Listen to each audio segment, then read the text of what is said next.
በህይወታችሁ አንድ ትልቅ ስህተት ወደ እናንተ በተደጋጋሚ እየመጣ አስቸግሯችሁ ከዛ ነገር ለመሸሽ በመከራችሁ ቁጥር በህይወታችሁ የማትጠብቁት ውስብስብ የሆነ ተደጋጋሚ ችግር ውስጥ ገብታችሁ ታውቃላችሁ? እቺ ልጅ ያጋጠማት ይሄ ታሪክ ነው። እናም ከችግሮቿ ለመውጣት የምታደርጋቸው ድርጊቶች እጅግ በጣም ልብ አንጠልጣይና አስተማሪ ታሪክ ነው።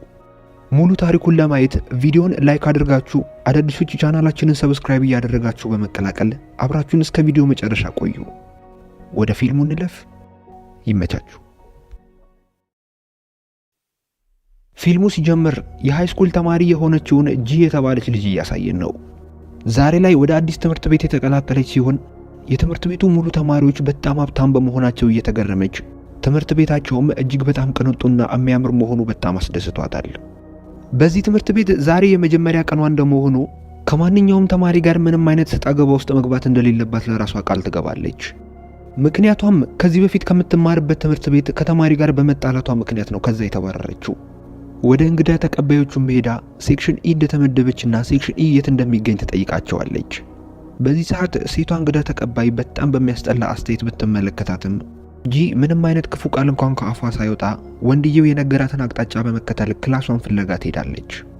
እናም ስትደርስ በጣም ወዳረጀና ተጠርጎ እንኳን ወደማያውቅ ፎቅ እንደጠቆማት ተመልክታ በጣም ትገረማለች። መግቢያ ላይ ካሉት ፎቆች አንጻር እጅግ በጣም የሚያስጠላ ቢሆንም ነገር ግን ምናልባት ውስጡ ንጹህ ከሆነ ውጫዊ ገጽታው ምንም ችግር የለውም ብላ ራሷን በማሳመን ወደ ፎቅ ውስጥ ትገባለች። ነገር ግን ውስጥም እንደገባች የጠበቀችውን አይደለም ያገኘችው። እጅግ በጣም የቆሸሸና ትርምስምሱ የወጣ ፎቅ ነበር ያገኘችው።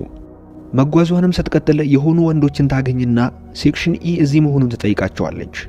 ከወንዶች ውስጥም ካይፈር የተባለው ልጅ እዚህ እንዳልሆነና እየተሳሳተ ፎቅ ላይ እንዳለች ይነግራታል። ጂም በማስከተል እንግዳ ተቀባዮቹ ወደዚህ ጠቁመዋት እንደሆነ ስትነግረው በንዴትና በቁጣ መንፈስ እዚህ አይደለም ተባልሽ አይደል እንዴ አሁኑኑ ከዚህ ጥፊ ብሎ ያባራታል። ጂ በኪፈር ጸባይ በጣም ብትናደድና ልትደበድበው ብታስብም ነገር ግን ምንም አይነት ጸብ ውስጥ ላለመግባት ቃል ስለገባች ብቻ ምንም ነገር ሳትናገር ከዛ ቦታ ትሄዳለች። ወደ ሌላ ፎቅም ከመጣች በኋላ የፎቁ ጽዳትና ውበት እጅግ በጣም ያስገርማታል። በድፍረትም ወንዶቹ ወደ ጠቁሟት አንድ ክፍል ገብታ ትቀመጣለች። ራኪም የተባለች የክላሱ አለቃ ወደ ጂ በመምጣት ራሷን ታስተዋውቅላታለች። ጂም ራሷን እያስተዋወቀች አዲስ ተማሪ መሆኗን ትነግራታለች። ራኪም የጂን መታወቂያ ከተመለከተች በኋላ እዚህ ክላስ እንዳልተመደበችና ሴክሽን ኢ እዛኛው ፎቅ ላይ እንደሆነ ትነግራታለች። ጂም ኪፈር አውቆ እንደተጫወተባት ሲገባት በጣም በንዴት ወደዛኛው ፎቅ ትመለሳለች። በዚህ ፎቅ ላይ ያለው አንድ ሴክሽን ብቻ ሲሆን እሱም ሴክሽን ኢ ነበር። በዚህ ክፍልም ያሉት ተማሪዎች ወንዶች ብቻ ሲሆኑ ጂ ግን ይሄ ሳያስፈራት ወደ ውስጥ በመግባት ለመምህሩ አዲስ ተማሪ መሆኗን ትነግረዋለች። የክፍሉ አለቃ ኪፈርም ከመቀመጫው በመነሳት ክፉ ቃሎችን እየተናገረ ያላግጥባታል። ሁሉም ተማሪዎች ቢሱቁባትም እሷ ግን ዝምታዋን አልመረጠችም። መልሳ ትናገረውና ዝም ታስብለዋለች። ገና በመጀመሪያ ቀኗ ጥቃት እየደረሰባት መሆኑ በጣም እያስገረማት ልትቀመጥ ስትል ሁሉም እንዳትቀመጥ ወንበሩን እየያዙባት ያስቸግሯታል። ነገር ግን በስተመጨረሻም አንድ ቦታ አግኝታ መቀመጥ ብትችልም ወረቀቶች እየወረወሩባት ያላግጡባት ነበር። እንዲያቆሙ ብትነግራቸውም ነገር ግን የሷን ንግግር ችላ በማለት እነሱም ጥቃታቸውን ይቀጥላሉ። እሷም ከአቅሟ በላይ ሲሆን እየሮጠች ክፍሉን ለቃ ትወጣለች። እረፍት ላይም ወደ ትምህርት ቤቱ ካፍቴሪያ ትሄድና ራኪን ከሴት ጓደኞቿ ጋር ተቀምጣ አይታት ወደ እሷ ትሄዳለች። ራኪም በሴክሽን ኢ ነገሮች እንዴት እየሄዱ እንደሆነ ስትጠይቃት ጂም በመዋሸት ሁሉም እንኳን ደህና መጣሽ ብለው እንደተቀበሏት ትነግራታለች። ነገር ግን ማንም አላመናትም ነበር። ምክንያቱም ሴክሽን ኢ ያሉ ሁሉም ተማሪዎች ችግር ፈጣሪ መሆናቸውን ማንም ያውቅ ነበር። እናም በዚህ ሰዓት አይረስ የተባለ አንድ ተማሪ ሴክሽን ኢ ላንቺ በጣም የሚስማማሽ ክፍል ነው ይላታል።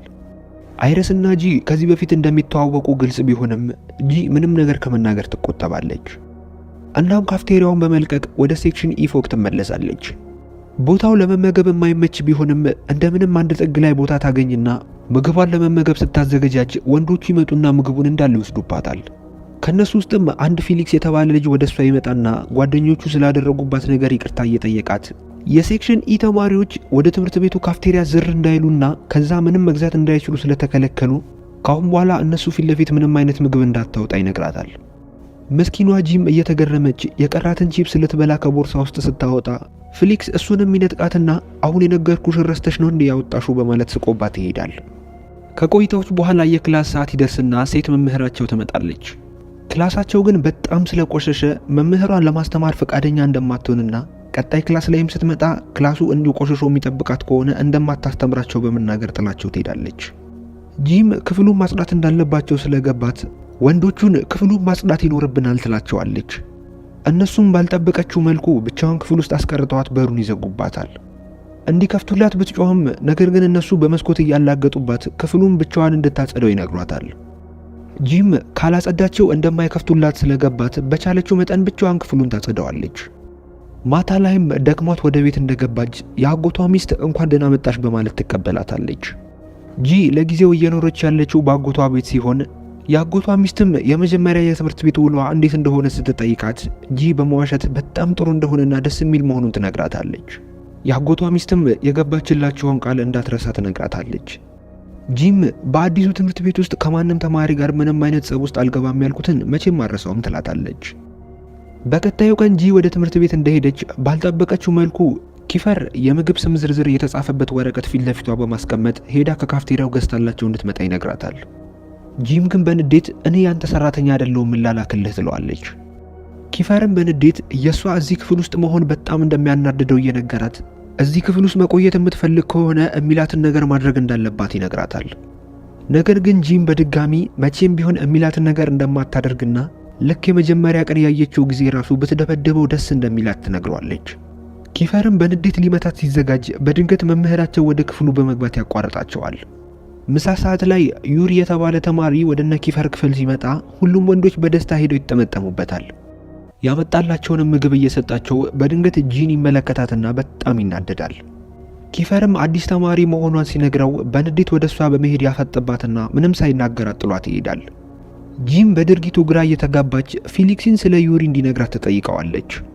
ፊሊክስም ዩሪ ማለት የዚህ ክፍል ተማሪ እንደሆነና ቤተሰቦቹን ለመጠየቅ ወደ ጃፓን ሄዶ እንደነበርና ዛሬ ገና ከዛ መምጣቱ እንደሆነ እየነገራት ዩሪና ኪፈርም በጣም የሚዋደዱ ጓደኛማቾች መሆኑንም ይነግራታል። ከሰዓት ላይ ኪፈርና ዩሪ አንድ ላይ ቁጭ ብለው እያወሩ ዩሪ ለኪፈር እነሱ ክፍል ውስጥ ሴት መቀላቀሏ በጣም እንደደበረው ይነግረዋል። ኪፈርም ሰልችቷት ከዚህ ክፍል እንድትወጣ በጣም ብዙ ላሰቃያትና ላመናጭቃት ሞክሬያለሁ፣ ነገር ግን የሚገባት አይነት ሴት አይደለችም ይለዋል። ዩሪም ሰልችቷት እስክትወጣ ድረስ ሐሳቡን ሳይቀይር እሷን ማሰቃየቱን እንዲቀጥል ይነግረዋል። በማግስቱም ጂ ወደ ትምህርት ቤት ከመሄዷ በፊት ከትልቁ የአጎቷ ልጅ አንጅሎ ጋር ቁርስ እየበሉ ቁጭ ብለው ማውራት ይጀምራሉ። እናም ጂ ድሮ ተማሪ ያለ ስለ ሴክሽን ኢ ተማሪዎች የሚያውቀው ነገር ካለ ትጠይቀዋለች። አንጅሎም ሴክሽን ኢ የሚመደቡ ተማሪዎች በባህሪ አስቸጋሪና በትምህርትም ደካማ የሆኑ ተማሪዎች ሲሆኑ ትምህርታቸውን ጨርሰው እስኪመረቁ ድረስ ከዛ ክፍል እንደማይቀየሩና ነገር ግን ሴት ተማሪዎች ካሉና ጸባያቸውን ቀይረው በትምህርትም እጅግ በጣም ጎበዝ የሚሆኑ ከሆነ ምናልባት እነሱ ክፍል የመቀየር እድል እንዳላቸው ይነግራታል። ሰዓትም ደርሶባት ወደ ትምህርት ቤት መሄድ ስትጀምር በድንገት መንገድ ላይ የሆነ ልጅ 3 ጎረምሶችን ብቻውን ሲደበድብ ትመለከተዋለች። በግርምትም ስታየው ልጁም ያያትና ወደሷ በመሄድ የነሱ ክፍል ተማሪ መሆኑን እየነገራት ወደ ትምህርት ቤት አብረው እንዲሄዱ ይጠይቃትና እሷም ትስማማለች። ልጁም ስሙ ሳይ እንደሚባል ሲነግራት ጂም የነሱ ክፍል ተማሪዎች ወደ ካፌው እንዳይገቡ የተከለከሉት ለምን እንደሆነ ትጠይቀዋለች። ሳይም የሚነግራት በኋላ ከካፌው ምግብ ይዛለት እንደምትመጣ ከተስማማች እንደሆነ ሲነግራት በዚህ ይስማማሉ። እናም ሳይ ያለውን ታሪክ ይነግራት ጀመር። እነሱ ሴክሽን ውስጥ አንዲት ኤላ የምትባል ሴት እንደነበረችና ያቺም ሴት የኪፈር እጮኛ እንደነበረች እናም እቺ ሴት ከትምህርት ቤቱ ዳይሬክተር ጋር ግንኙነት ስለነበራት ከዛ ክፍል ማስቀየር እንደቻለችና ከነሱ ክፍል ከቀየረች ጊዜ ጀምሮ ኪፈር በሌላ ወንድ እንደቀየረችው እንደሚሰማውና አንድ ቀን ልክ እንደፈራው ከሌላ ወንድ ጋር ካፍቴሪያ ውስጥ ሲሳሳሙ እንዳገኛት በዚህም ንዴት ከልጁ ጋር ኃይለኛ ድብድብ ውስጥ ገብተው ብዙ የካፌዎችን ዕቃ በማውደማቸው ምክንያት ወደ ካፌው ዝር እንዳይሉ የተከለከሉበት ምክንያት ይሄ መሆኑን ይነግራታል። እንዲህ ያወሩም ሳይናጊ ወደ ትምህርት ቤቱ ይደርሱና ልክ እንደ ከዚህ በፊቱ መደበኛ ውሏቸውን ይጀምራሉ። ቀኑ ሙሉ ተምረው ግን ወደ ቤት መሄጃ ሰዓት ላይ ሲደርስ ጂ ቀሚሷ ከወንበሩ ጋር እንደተጣበቀ ተመልክታ በጣም ደነገጠች። ከዚህ ተግባር ጀርባ ኪፈርና ዩሪ መኖራቸው በጣም ግልጽ ነበር። ሁሉም ተማሪዎች እየሳቁባት ጂ በጣም ተሸማቀቀች። ሁሉም ተማሪ ክፍሉን ለቆ ወደ ቤቱ ሲሄድ ጂ ነገ ከካፍቴሪያው ምግብ አመጣላችኋለሁ እያለች ፊሊክስ እና ሳይን ከዚህ ነገር እንዲገላግሏት ትለምናቸዋለች። እነሱም ጨክኖ መሄድ ይከብዳቸውና ከተጣበቀችበት ሊያላቅቋት እጆቿን ይዘው ሲጎትቷት ሳያስቡት ሙሉ ለሙሉ ጉርዷ ይቀደዳል። ሳይም ወዲያው ጃኬቱን አውልቆ እንድትሸፍንበት ይሰጣታል። ጂም በንዴት ከዛ በመውጣት ኪፈር ያለበትን ቦታ ታፈላልግና ከጓደኞቹ ጋር ቆሞ እያወራ ታገኘዋለች። የሳይንም ጃኬት ፊቱ ላይ ተወረውርበትና ካሁን በኋላ ለሚያደርጉባት ነገር ምንም እንደማትታገስና ዋጋ እንደምታስከፍላቸው ነግራቸው ከዛ ቦታ ትሄዳለች። ማታ ላይ ጂ ወደ ቤት ስትሄድ ሳይ ቦርሳ ውስጥ ሌላ ጃኬት ስለነበረው የተቀደደው ልብሷን በሱ እንድትሸፍን ሰጥቷት እስከ ቤት ያደርሳታል። እሷም ላደረገላት ነገር አመስግናው ከመግባቷ በፊት ይሰነባበታሉ። እሷን አስገብቶ እንደተመለሰ ግን ከዚህ በፊት የተጣላቸው ሰዎች ሊበቀሉት በጣም ብዙ ሆኖ ይመጡበታል። ጂ እቤት እንደገባች ለእራት ትጠራለች። በቦታው ላይ አይረስም ነበር፣ ከዚህ በፊት ትምህርት ቤት ውስጥ ያየነው ልጅ። እናም አይረስ ያጎቷ ልጅ ሲሆን ጂ ከነሱ ጋር በነሱ ቤት ውስጥ መኖሯ ብዙ ደስተኛ አላደረገውም። አንጅሎም ጂ ከትምህርት ቤት የምትመጣው ባስ ተጠቅማ እንደሆነ ሲረዳ አይረስን ካሁን በኋላ ትምህርት ቤት ስትሄድም ሆነ ስትመጣ አንተ በመኪና አድርሳት ይለዋል። እናም በማግስቱ አይሪስ የአንጅሎን ትዕዛዝ በመቀበል ጂን በመኪና ወደ ትምህርት ቤት ያደርሳታል። ጂም ክላስ እንደደረሰች ኪፈር ከዚህ በፊት እንዳደረገው የምግብ ስም ዝርዝር የያዘ ወረቀት አምጥቶ ፊት ለፊቷ በማስቀመጥ ለሱና ለጓደኞቹ ምግብ ገዝታ እንድታመጣ የነገራት ብርም ይሰጣታል።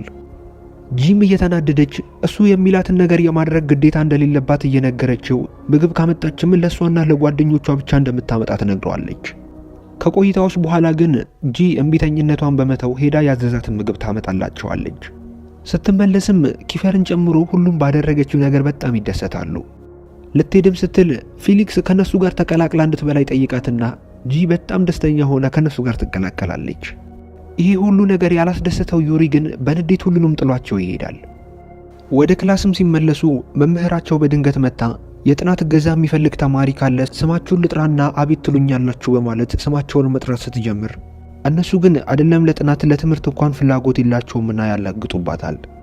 በድንገትም መምህሯ የጂን ሙሉ ስም ስትናገር የአያቷ ስም ከአይሪስ አያት ጋር አንድ በመሆኑ ሁሉም ተማሪዎች እየደነገጡ ኪፈር በመነሳት ከአይሪስ ጋር የዝምድና ግንኙነት እንዳላት ይጠይቃታል።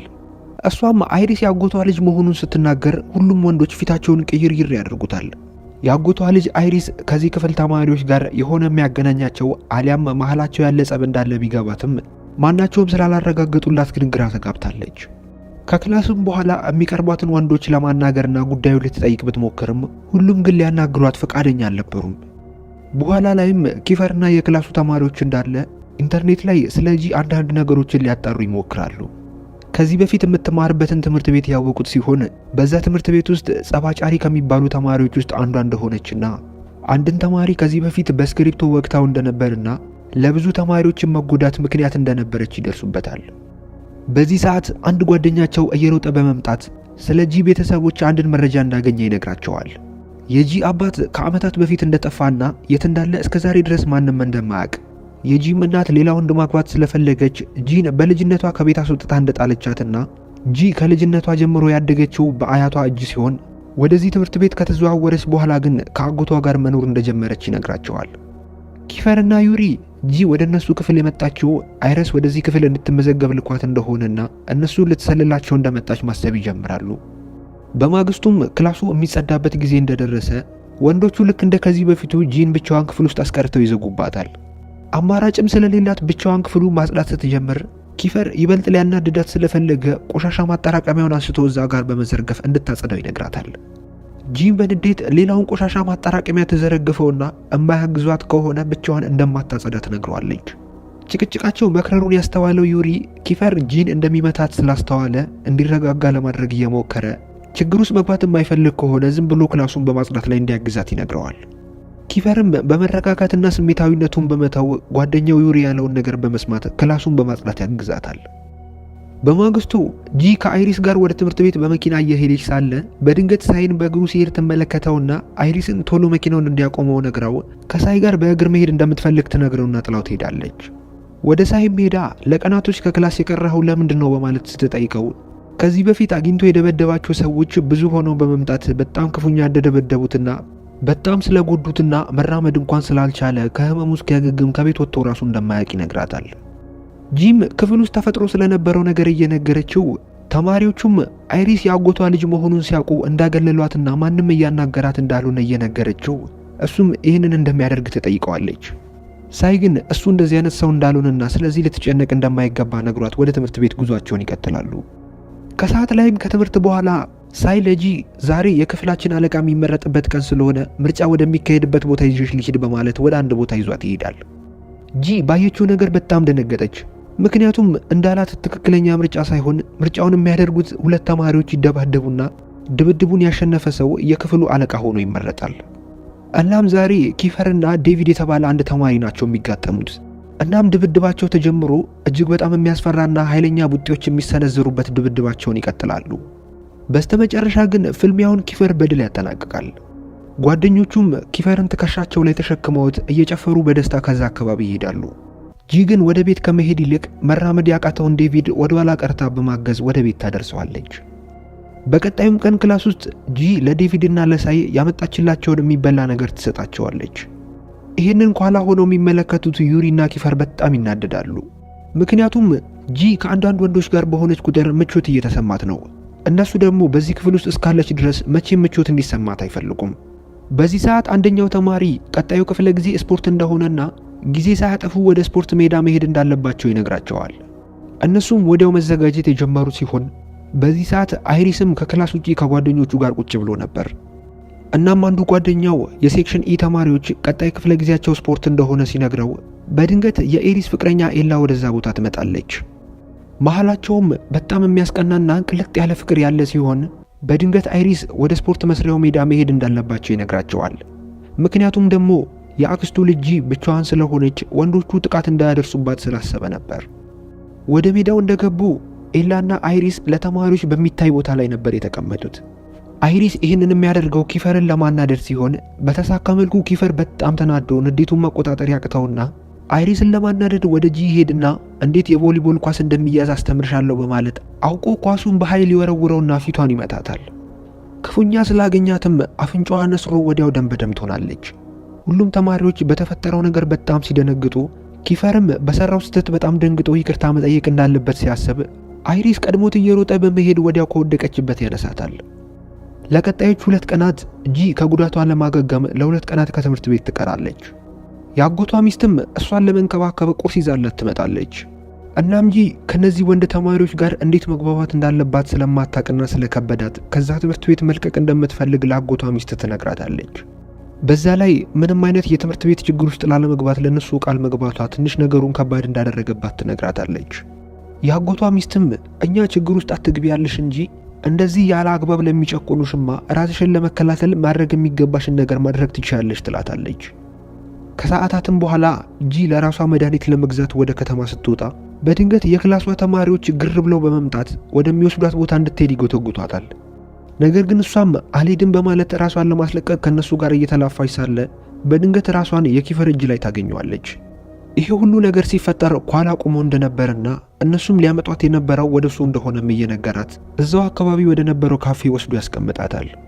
ጂ በንዴት ከሷ ምን እንደሚፈልግ ትጠይቀዋለች።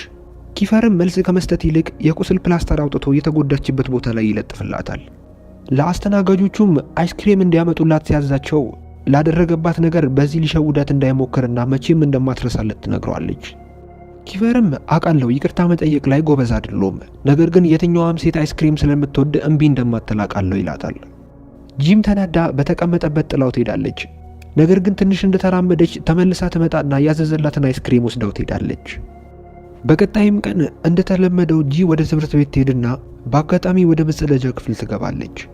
በዛው ሰዓትም በቡድን የሚንቀሳቀሱ ሴቶች ወደዛ መታጠቢያ ክፍል ይገባሉ። ከዚህ ቀደም የስፖርት ሜዳው ላይ ስለተፈጠረው ጉዳይ ያነሱና ፍሪያ የተባለች አንዲት ሴት የኤሪስ እጮኛ ስለሆነችው ስለ ኤላ መጥፎ ነገር ትናገራለች። ኤላ ማለት መጀመሪያ ከኪፈር ጋር የነበረች ሴት ስትሆን አሁን ግን ለገንዘብ ብላ ኪፈርን ክዳው ከኤሪስ ጋር ሆናለች። በጣም መጥፎና ማትታመን ሴት ነች እያሉ እየተቀባበሉ ማውራታቸውን ሲቀጥሉ በድንገት ፍሪያ ሚካ የተባለችው ጓደኛቸው በዚህ ጉዳይ ላይ ምንም እያወራች አለመሆኑ አስገርሟት ለምን ዝም እንዳለች ትጠይቃታለች። ሚካም እነሱ እንደሚሉት ኤላ መጥፎ ነች ብላ እንደማታስብ ስትነግራቸው የሷን ምላሽ ችላ በማለት ቀጥለው ስለ ጂ ማውራት ይጀምራሉ። የወሬው ቀስቃሽ የሆነችው ፍሪያም ለምንድነው ሁሉም ወንዶች ጂ ላይ እንደዚህ ትኩረታቸውን ይጣሉት? ወይ መልክ የላት ወይ ጸባይ የላት፣ ምን ከሷ ፈልገው እንደሆነ በጣም ነው ግራ የሚገባኝ ስትላቸው እስካሁን ሲያወሩ የቆዩትን ስትሰማ የነበረችው ጂ አሁን ሐሜቱ ወደሷ ስለተገለበጠ ከሽንት ቤት ውስጥ በመውጣት ምንም አይነት ቃል ሳትናገር እዛ ጋር ያገኘችውን ውሃ ፍሪያ ላይ ትገለብጥባትና እየሮጠች ከዛ በመውጣት ወደ ክፍሏ ትሄዳለች። ፍሬያና ጓደኞቿ ግን እዛ ድረስ ተከትለዋት በመምጣት እየጎተቱ ከክፍሉ ያስወጧታል። ሙሉ የሴክሽን ኢ ተማሪዎችም ምን እንደተፈጠረ ለማየት እየሮጡ ከክፍሉ ይወጣሉ። የፍሬያ ወንድ ጓደኞችም ወደዛ ቦታ ሲመጡ አይረስና እጮኛው ኤላም ጉዳዩን ሰምተው ወደዛ ቦታ ይመጣሉ። ፍሬያ ሙሉ ተማሪዎች ፊት ለፊት ጂ ውሃ እንደደፋችባትና ለሱም ቅጣት ስለሚገባት ልኳን ልታሳያት ወደዚህ ቦታ እንደተሰበሰቡ ትናገራለች። በዚህ ሰዓት አይረስ ጂ ያክስቱ ልጅ እንደሆነችና ምንም አይነት ጥቃት ሲደርስባት ማየት እንደማይፈልግ ለፍሬያ ይነግራታል። ጂም በዚህ ሰዓት ማንም እንደማይነካት ስለተሰማት የአሸናፊነት ስሜት ይሰማታል። ነገር ግን አይረስ ንግግሩን ቀጥሎ ማንም እንዲነካት ባልፈልግም፣ ነገር ግን እስካጠፋች ድረስ ማናችሁም ልትቀጧት ትችላላችሁ ይላታል። ፍሬያም በደስታ ፈገግ እያለች ለጂ እዚህ ትምህርት ቤት ውስጥ ስላሉ 5 የተማሪ ቡድኖችና ስለ ህጋቸው ትነግራት ጀመር። የመጀመሪያ ቡድኖች ሴክሽን ኤ ውስጥ ያሉ ተማሪዎች እንደሆኑና እነዚያም ተማሪዎች ራሷ ፍሬያን ኤላንና ፊት ለፊቷ የቆሙት ቆነጃጅቶችን እንደሚያካትት እየነገረቻት የሴክሽን ኤ ተማሪዎች አለቃ አይሪስ እንደሆነና የሴክሽን ኤ ተማሪዎች በሁሉም ተማሪዎች ፊት ለፊት እንደ ንጉስና እንደ ንግስት እንደሚታዩ ትነግራታለች። ሁለተኛው ቡድንም ሴክሽን ቢ ሲሆን የሴክሽን ቢ ተማሪዎችም በበጎ ፈቃድና በጥሩ መንገድ የሚታወቁ ተማሪዎች ናቸው። ሌላኛው ቡድን ሴክሽን ሲ ተማሪዎች ሲሆኑ እነዚህም ተማሪዎች ከሁሉም ተማሪ ጋር በመግባባት የሚታወቁ ሲሆኑ ጂ ለመጀመሪያ ጊዜ ክፍል ተሳስታ በሄደችበት ወቅት የሄደችው ወደ እነዚህ ክፍል ተማሪዎች ነበር። እናም ሌላኛው ቡድን ሴክሽን ዲዎች ሲሆኑ እዛ ውስጥ ያሉት ብዙዎቻቸው ወንድ እንደሆኑና እነዚህም ወንድ ተማሪዎች ለሴክሽን ኤ ተማሪዎች የሚታዘዙና የሴክሽን ኤ ተማሪ ማስደብደብ የሚፈልገውን ሰው በእነዚህ ሰዎች ማስደብደብ እንደሚችል ትነግራታለች። የቀረውም የመጨረሻ ቡድን ጂ ያለችበት ሴክሽን ኢ ቡድን ሲሆን የሴክሽን ኢ ተማሪዎች እንደ ትምህርት ቤቱ ዝቅተኛ ውጤት የሚያመጡ ተማሪዎች በመሆናቸው ማንም ስለነሱ ግድ እንደማይሰጠውና በጣም የወደቁ ተማሪዎች እንደሚባሉ እየነገረቻት ማንም ስለናንተ ግድ እንደማይሰጠው እያወቅሽ በሴክሽን ዲ ተማሪዎች መደብደብ የማትፈልጊ ከሆነ ዝቅ ብለሽ ጫማዬን ሳሚና ይቅርታ አደርግልሻለሁ ትላታለች። ጂ ግን በንዴት ፈጽመው ይህንን እንደማታደርግ እየነገረቻት ለተማሪዎች ድምጿን ጮክ አድርጋ ፍሬያ በሽንት ቤት ውስጥ ብዙ ሰዎችን ስታማ እንደነበርና የአይረስ ፍቅረኛ የሆነችውንም ኤላ ስም በመጥፎ ስታነሳ እንደነበር ትናገራለች።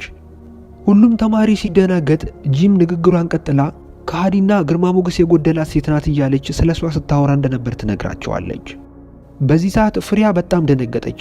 ምክንያቱም ስለ ኤላ መጥፎ ነገር በማውራቷ አይረስ ሊመታትና ሊጎዳት እንደሚችል በደንብ እርግጠኛ ነበረች። እናም ፍሬያ ስለ ኤላ መጥፎ ነገር ስትናገር የነበረችው እሷ እንዳልሆነችና ሚካ መሆኗን በውሸት ትናገራለች። የፍሬያ ጓደኞችም የእሷን ውሸት በመደገፍ ስለ ኤላ መጥፎ ነገር የተናገረችው ሚካ ነች በማለት ለጓደኛቸው ፍሬያ ይደረባሉ። ሚካም በዚህ ሰዓት በጣም እየደነገጠች ራሷን ነፃ ለማድረግ ስትል የማንንም ሰው ስም በመጥፎ እንዳላነሳች እየማለች ለሁሉም ትናገራለች።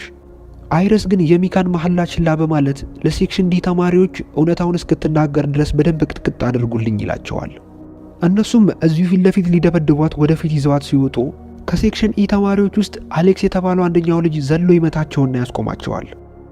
አሌክስ በተሳካ ሁኔታ ሚካን ከነሱ ጥቃት የታደጋት ሲሆን አሌክስ ይህንን ያደረገው የቀድሞ የሚካ እጮኛ ስለነበር ነው።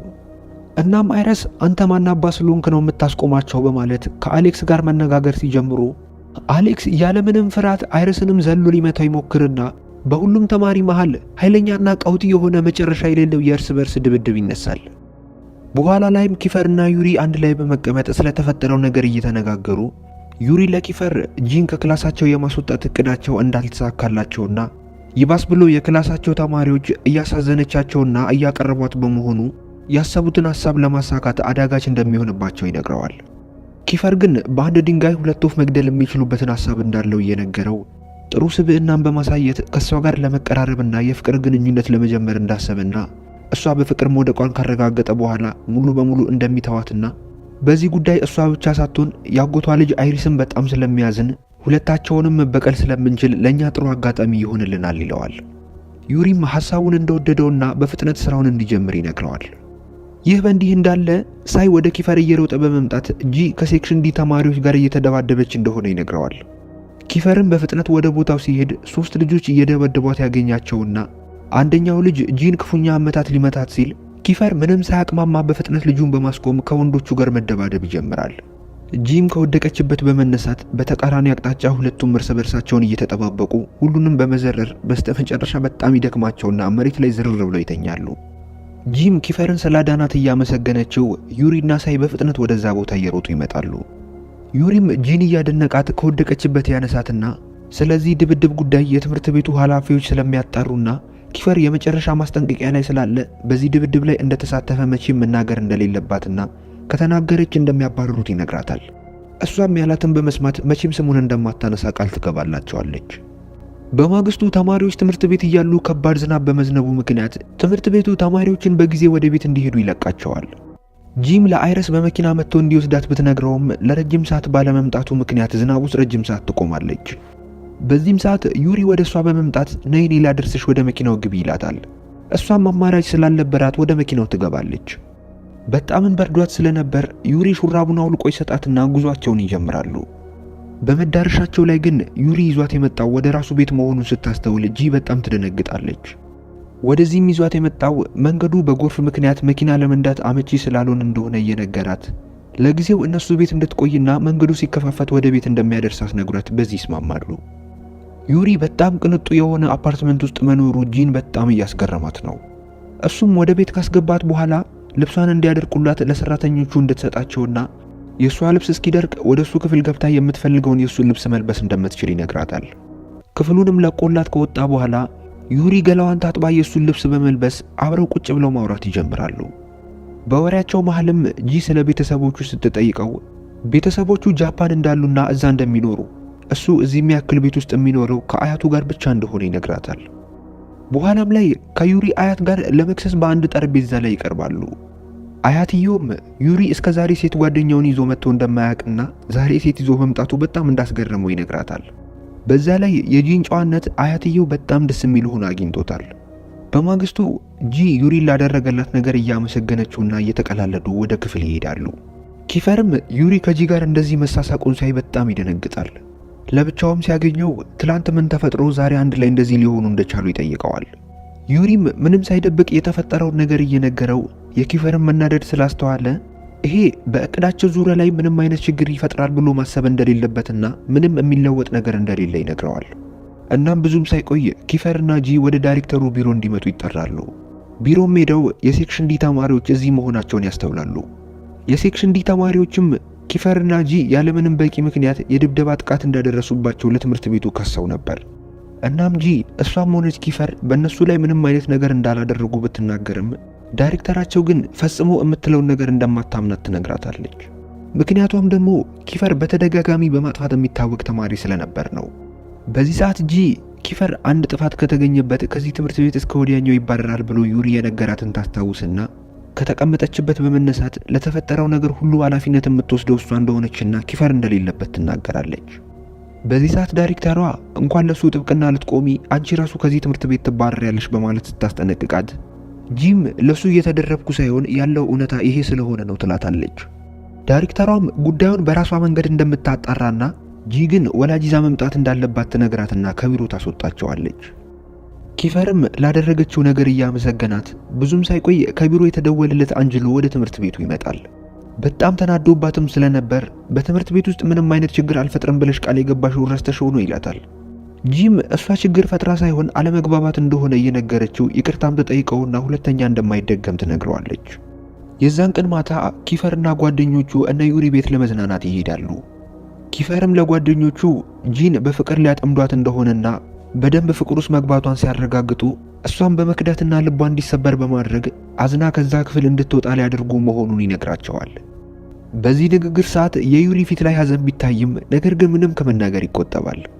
በማግስቱ ጂ ትምህርት ቤት ውስጥ እያለች ከአንድ ቆሻሻ መጣያ ጀርባ የሆነ ድምጽ ተሰማና ግራ በመጋባት ወደዛ ስትሄድ ሚካን ቆሻሻ መጣያው ስር ተደብቃ ታገኛታለች። እዚህም የተደበቀችበት ምክንያት ስለ ኤላ መጥፎ ነገር ያወራቸው እሷ እንደሆነች አድርጎ የሚያስበው አይረስ የሴክሽን ዲ ተማሪዎችን እንዲደበድቧት ስለላከባት ከነሱ ለመደበቅ እንደሆነ ትነግራታለች። ጂም በጣም እያሳዘነቻት ከክፍላችሁ ውስጥ ሊረዳሽ የሚችል ሰው የለም ወይ ብላ ትጠይቃታለች። ሚካም የሷ የምንጊዜም ጥሩ ጓደኛ ራሷ ኤላ እንደሆነችና ዛሬ በድንገት ከትምህርት ቤት ቀርታ እንደሆነ ትነግራታለች። ጂም ወደ መታጠቢያ ክፍል ወስዳት የተቦጫጨረው ፊቷን ታጸዳላትና እነዚህ ሰዎች አግኝተው እንዳይደበድቡሽ ወደኛ ክፍል ይዤሽ ሊሄድ በማለት ታሳምናትና ወደ እነሱ ክፍል ሴክሽን ይዛት ትሄዳለች። ኪፈርም ሚካን እነሱ ክፍል ውስጥ ባያት ሰዓት በጣም በቁጡ መንፈስ አሁኑኑ ከዚህ ክፍል ውጪ ብሎ ያስጠነቅቃታል። ጂም በንዴት መንፈስ ልክ ከዚህ በፊት እኔን እንደረዳኸኝ ዛሬ ደግሞ ሚካን እርዳታ ያስፈልጋታል ትለዋለች። ኪፈርም ይህንን ሁኔታ እንደ ጥሩ አጋጣሚና እቅዳቸውን የሚጀምሩበት ሰዓት እንደሆነ በማሰብ ስለሌላው እንደማይመለከተውና ለሷ ግን ማድረግ የሚችለውን ሁሉ እንደሚያደርግላት በመናገር የፍቅር ስሜት ሊፈጥርባት ይሞክራል። ከርቀት የሚያያቸው ዩሪ የተሰማውን የቅናት ስሜት ከፊቱ ላይ መደበቅ አልቻለም ነበር። ጂም ያልጠበቀችው መልስ ስለነበር የምትመልሰው ግራ ይገባታል። ከክላስም በኋላ ጂ ሚካን ማንም እንዳይነካት ስለፈራጅ እስከ ቤት ልታደርሳት አብረው ወክ ማድረግ ይጀምራሉ። በመንገዳቸውም ላይ ጂ ሚካን እስኪ ስለ ቀድሞ ፍቅረኛሽ ስለ አሌክስ ንገሪኝ ትላታለች። ሚካም ከአሌክስ ጋር በጣም የሚዋደዱ ፍቅረኛ ማቾች እንደነበሩና በድንገት አንድ ቀን ኤላ ወደሷ መጣ አሌክስን ከሌላ ሴት ጋር እንዳየችው ትነግራታለች። ኤላ ስላለቻት ብቻ ማመን ባትፈልግም ከቀናቶች በኋላ በተደጋጋሚ ከአንዲት ሴት ጋር በመታየቱ ምክንያት የኤላ ንግግር እውነት እንደሆነ ታረጋግጣለች። እናም ከአሌክስ ጋር የተለያዩት ከዛን ቀን ጀምሮ ሲሆን ከተጣሉ በኋላ አሌክስ እንዲታረቁ በተደጋጋሚ የይቅርታ ጥያቄ ቢጠይቃትም እሷ ግን ድጋሚ ለመመለስ ውስጧ ስላልፈቀደላት እሺ እንዳላለችው ትነግራታለች። መለስ ብላም ጂን ሁለተኛ እድል ብሰጠው የሚገባው ይመስልሻል ብላ ተጠይቃታለች። ጂም የአሌክስን የቁጭት ፊት ተመልክታ የመጨረሻ ውሳኔዋን ከመወሰኗ በፊት ትንሽ ብታስብበት መልካም እንደሚሆን ትነግራታለች። እሷንም እቤት እንደደረሰቻት ጂ ወደ ቤት ትሄድና አይረስን ሚካ ስለ ኤላ ምንም መጥፎ ነገር እንዳላወራችና ዛሬ ሊያስደበድባት ሰው መላኩ አግባብ እንዳልሆነና ድጋሚ እንዳያደርገው ታስጠነቅቀዋለች። በዚህም ሰዓት አይረስን ፈልጋ በድንገት የመጣችው ኤላ ንግግራቸውን ሰምታ አይረስ ሚካ ላይ ያደረገውን ነገር በማወቋ በንዴት ቤታቸውን ለቃ ትሄዳለች። በማግስቱ ኤላ ጂን ታገኛትና ለሚካ ጥብቅና መቆሟ በጣም ጥሩ ነገር እንዳደረገች በመናገር ታመሰግናታለች። ከአይረስ ጋርም እንዳወሩበትና ካሁን በኋላ ምንም ነገር ላለማድረግ ቃል እንደገባላት እየነገረቻት አሌክስ ድጋሚ ሚካን ይጎዳታል ብላ ስለምትፈራ አሌክስና ሚካ በድጋሚ አብረው መሆን እንደሌለባቸው ትነግራታለች። ጂም ማስቀጥላ በሰዎች የፍቅር ግንኙነት መሃል የመግባት መብት የለኝም፣ ይሄ ጉዳይ የሁለታቸውንም የወደፊት ህይወት ስለሚወስን ውሳኔውም የራሳቸው ነው መሆን ያለበት ትላታለች። በዛው ሰዓት አንድ ሴክሽን ኤ ተማሪ ልጅ ተንበርክኮ ሚካን እስከዛሬ ለረጅም ዓመታት ወድጄሻለሁ፣ እስከዛሬ ፍቅሬን ደብቄ ባቆይም ዛሬ ግን እውነታውን በማጋለጥ ፍቅረኛዬ እንድትሆኝ ይጠይቅሻለሁ ይላታል። ይህንን ያየችው ጂ ውሳኔ ከመወሰኗ በፊት ትንሽ እንድታስብበት ለሚካ ትነግራታለች። ኤላም በዚህ ሰዓት ልክ ቅድም እንዳልሽው ጣልቃ ባትገቢ ጥሩ ነው ስትላት አሌክስ ወደ ፊት ለፊት በመውጣት ሁሉም ተማሪ ፊት ለፊት በጣም እንደሚወዳትና ለትንሽ ደቂቃ ብቻቸውን የማውራት እድል እንኳን እንድትሰጠው ይጠይቃታል። በዚህ ሰዓት ኪፈርና ዩሪ የፍቅር ንግግሩን ተመስጣ እያየች ያለችውን ጂ እየተመለከቷት እነሱም በሐሳብ ጠፍተዋል። ሚካም ለአሌክስ በአራት ነገር ተስማምታ አንድ እድል እንደምትሰጠው ስትናገር እዛ ጋር ያሉት የአሌክስ ጓደኞች በጣም ይደሰታሉ። በኋላ ላይም ኪፈርና ጂ አሌክስና ሚካ ብቻቸውን ተቀምጠው ሲያወሩ ተደብቀው ይመለከቷቸዋል። አሌክስም ለሚካ ያላትን ሰምተው አንድ ላይ በመመለሳቸው በጣም ደስተኛ እንደሆነ ይነግራታል። ኪፈርም ይህንን አጋጣሚ በመጠቀም ለጂ ካንቺ ጋር ልክ እንደዚህ ደስ የሚል የፍቅር ግንኙነት ቢኖረኝ ትልቁ ምኞቴ ነው ይላታል። ጂም በድንጋጤ የምትመልስለትን በማጣት ከዛ ቦታ ጥላው ትሄዳለች። ወደ መታጠቢያ ክፍል ሜዳ በድንገት ግድግዳ ላይ የተጻፉ በጣም ብዙ ጽሑፎችን ትመለከትና አንድ ሐሳብ በአይምሮዋ ላይ መጥቶ ወዲያው ተግባር ላይ ታውለዋለች። ወዲያውም ወደ ሳይና ዴቪድ በመሄድ መታጠቢያ ክፍል ውስጥ የስልኳን ካሜራ ደብቃ በማስቀመጥ ፍሬያ ከጓደኞቿ ጋር በድጋሚ ስለ ኤላ መጥፎ ነገር ስታወራ ሪከርድ ያደረገችውን ታሳያቸዋለች። ከክላስ በኋላም ቤት እንደደረሰች እየሮጠች ወደ አይሪስ በመሄድ ቪዲዮውን ታሳየውና የተደበቀውና ያለው እውነታ ይሄ መሆኑን አውቀ ፍሬያን ልክ አስገባት ትለዋለች። አይሪስም ባልጠበቀችው መልኩ እናንተ ሁለታችሁ ስለተጣላችሁ ብቻ እሷ ላይ ያለሽን በቀል ለመወጣት እኔን መጠቀም አትችይም በማለት ጥሏት ይሄዳል። ጂም ሐሳቧ ባለመሳካቱ በጣም ነበር የተናደደችው። በማግስቱም በሳይክል ወደ ትምህርት ቤት እየሄደች አንድ ሰው ወደ እሷ ይመጣና አቅጣጫ ይጠይቃታል። እሷም አቅጣጫውን ከጠቆመችው በኋላ ሰውየው አመስግኗት እንደሄደ ዩሪ ከኋላዋ በመኪና ይመጣል። ስለ ሰውየው ማንነት ሲጠይቃት በአጋጣሚ አቅጣጫ ብቻ ጠፍቶበት እንደሆነ ትነግረዋለች። እናም በዩሪ መኪና ጉዟቸውን ወደ ትምህርት ቤት ይቀጥላሉ። በትምህርት ቤትም ሚካ ጂን ታገኛትና ጥሩ ውሳኔ እንድትወስን ስላደረገቻት እያመሰገነቻት አንድ ደብዳቤም ትሰጣትና ለአሌክስ እንድታደርስላት ትነግራታለች። ጂም ደብዳቤውን ለአሌክስ ወዲያው አድርሳለት ከጓደኞቹ ጋር የሚካን የፍቅር ጥያቄ መልስ ለማየት ይሰበሰባሉ። አሌክስ ደብዳቤውን እንዳነበበው ማልቀስ ይጀምራል። ነገር ግን በደስታ ነበር ያለቀሰው። ምላሿንም ለጓደኞቹ እያሳወቃቸው ሚካንም በማቀፍ ላደረገችለት ነገር በጣም ያመሰግናታል። ሚካም በመሃል ጊዜ እንዳያጠፋና አሁኑኑ ተነስቶ ወደሷ እንዲሄድ ትነግረዋለች። ይህንን የተመለከቱት ኪፈርና ዩሪ ጂ በክፍላቸው ውስጥ እንደዚህ አይነት ደስታ ማምጣት መቻሏ በጣም ያስገርማቸዋል። ከቆይታዎች በኋላ የስፖርት ክፍለ ጊዜ ደርሶ የሴክሽን ኤ እና የሴክሽን ኢ ተማሪዎች በተለያየ የሜዳው ጥግ ላይ ሆነው ስፖርታቸውን መስራት ይጀምራሉ። ዱብ እንዲሮጡም ታዘው ጂ ከሁሉም ተማሪ በተሻለ መልኩ ያለ ድካም እየሮጠች ሳለ ሳታስበው ኪፈር እግሩን ከቶ ይጠልፋትና ይጥላታል። ባለችበትም ጥሏት ሊሮጥ ሲል እሷም መልሳ ትጠልፈውና ትጥለዋለች። ኪፈር በትንሽ ነገር ስለሚናደድና በንዴት ጂን እንዳይመታት ስለፈሩ ሁሉም ጓደኞቹ በጣም ይደነግጣሉ። ነገር ግን ባልጠበቁት መንገድ ኪፈር እየሳቀና እያባረራት ከሷ ጋር መጫወት ይጀምራል። ጂ ያቅሟን ብትሮጥም ኪፈር አባሮ ይዛትና መላፋት ይጀምሩና በድንገት ሳያስበው ይስማታል። ፈጽሞ ያልጠበቁትን ነገር ያዩት ተማሪዎች በድንጋጤ ይስቃሉ። አይረስም በፍጥነት ወደዛ ቦታ በመምጣት ይሄ ሰው ይጎዳሻል በማለት ጂን ይዟት ሊሄድ ሲል ኪፈር የሷን እጅ ይዞ በማስቆም ጀስት እየተቀላለዱ ብቻ እንደሆነ ይነግረዋል። አይረስም የሚለውን እንደማይሰማው በመናገር ይዟት ሊሄድ እጇን ሲጎትታት ሁለቱም በተለያየ አቅጣጫ እየጎተቱ በጣም ያሰቃያታል። ኪፈርም በኃይል እየጎተታት አይረስ በድንገት እጇን ሲለቃት ኪፈር ላይ ትወረወርና ከንፈሩን ትስመዋለች። ከቆይታዎች በኋላ ኪፈር ፊቱን በበረዶ እያሸ ይታያል። ምክንያቱም ደግሞ ጂን በሚስማት ሰዓት በድንጋጤ በቦክስ ፊቱን ብላው ነበር። በማግስቱም ጂ ወደ ክፍሏ እየገባች ባለችበት ሰዓት የሆኑ ጮኛማቾች እየተሳሳሙ ትመለከትና ትላንትና ኪፈር የሳማትን አሳሳም እያስታወሰች ኪፈር ከሷ ፍቅር እየያዘው እንደሆነ ማሰብ ትጀምርና በድንገት ሳይ ሲመጣ ከሐሳቧ ብንን ትላለች። ደንግጣ ራሷን ስትደበድብ ያየው ሳይም ደህንነቷን ይጠይቃታል። እሷም ደህና እንደሆነች ብትናገርም ከንግግሯ በጣም እያመማት እንደሆነ ያስታውቅ ነበርና ወደ መታጠቢያ ክፍል ፊቷን ለመታጠብ ትሄዳለች። በዛው ሰዓትም በድንገት ራኪ ወደ መታጠቢያ ክፍሉ ትመጣና ጂ እያመማትና ትኩሳት እንዳለባት አስተውላ ወይ ወደ ሐኪም ቤት መሄድ አሊያም መድኃኒት መውሰድ እንዳለባት ትነግራታለች። ጂም የተለየ ህመም ስላልሆነ መድኃኒት መውሰድ እንደሌለባትና በኋላ ላይም ወሳኝ ፈተና ስላለባት ወደ ሆስፒታል መሄድ እንደማስችል ትነግራታለች። ራኪም በዚህ ሰዓት ለጂ ከፍሬያ ጋር ከተጣሉበት ቀን ጊዜ ጀምሮ ልታናግራት ፈልጋ እንደነበርና ልታገኛት እንዳልቻለች እየነገረቻት ፍሬያ ቀላል ሰው እንዳልሆነችና እንዲሁ ዝም ብላ እንደማትተዋት በቻለችው መጠን ሁሉ እሷን ከመበቀል ወደ ኋላ ስለማትል ልትጠነቀቅ እንደሚገባ እየነገረቻት ከዚህ በፊት ተመሳሳይ ነገር እሷ ላይ እንዳጋጠማትና ሳይ እንኳን ከሌላ ሴክሽን ወደ እናንተ ሴክሽን እንዲዘዋወር የሆነበት ምክንያት እሷ እንደሆነችና አይረስም ምንም እንኳን እሷ ጥፋተኛ መሆኗን ቢያቅም ከኤላ ጀርባ በድብቅ ከሷ ጋር የፍቅር ግንኙነት ስላለው ምንም ነገር ብታጠፋ እሱ ምንም አይነት ውሳኔ እሷ ላይ እንደማይወስንና ብዙ ጊዜ የተለያዩ ፓርቲዎች ላይ አንድ ላይ እንደሚታዩ አይረስም እሷን ምንም ከማድረግ የሚቆጠብበት ምክንያት ያላቸውን ግንኙነት ለኤላ አጋለጣለሁ ብላ ስለምታስፈራራው እንደሆነና በትምህርት ቤት ውስጥ ምንም የማድረግ ድፍረት ያገኘችው በዚህ ምክንያት እንደሆነ ትነግራታለች። ጂም ራኪን አንቺ ከሳይ ጋር የነበረሽ ግንኙነት ምንድነው በማለት ትጠይቃታለች። ራኪም ከሳይ ጋር ፍቅረኛ ማቾች እንደነበሩና በጣም እንደሚዋደዱ ፍሬያም ስለዚህ ጉዳይ ባወቀች ጊዜ እሷም ሳይን ተወደው ስለነበር በጣም እንደቀናችና ሁሌ ሰበብና ችግር እየፈጠረች ከሷ ጋር ትጣላ እንደነበር ሳይም ራኪን ስለሚወዳት ለራኪ በመደረብ ፍሬያን ሁሌ እንደሚጣላትና በዚህ የተናደደችው ፍሬያ በተደጋጋሚ ሳይ የተማሪዎችን ዕቃ ይሰርቃል በማለት ስሙን እያጠፋችና ዳይሬክተሮቹን እንደዛ ብላ በማሳመን ከሴክሽን ኤ ወደ ሴክሽን ኢ እንዲቀየር እንዳደረገች ትነግራታለች። ጂም ባወቀችው ነገር በጣም እየተገረመች ወደ ክፍሏ ትሄዳለች። ህመሟ ትንሽ ቢጫጫናትም እንደምንም ነቃ ለማለት እየሞከረች ኪፈርና ዩሪ መሃል ሄዳ ትቀመጣለች።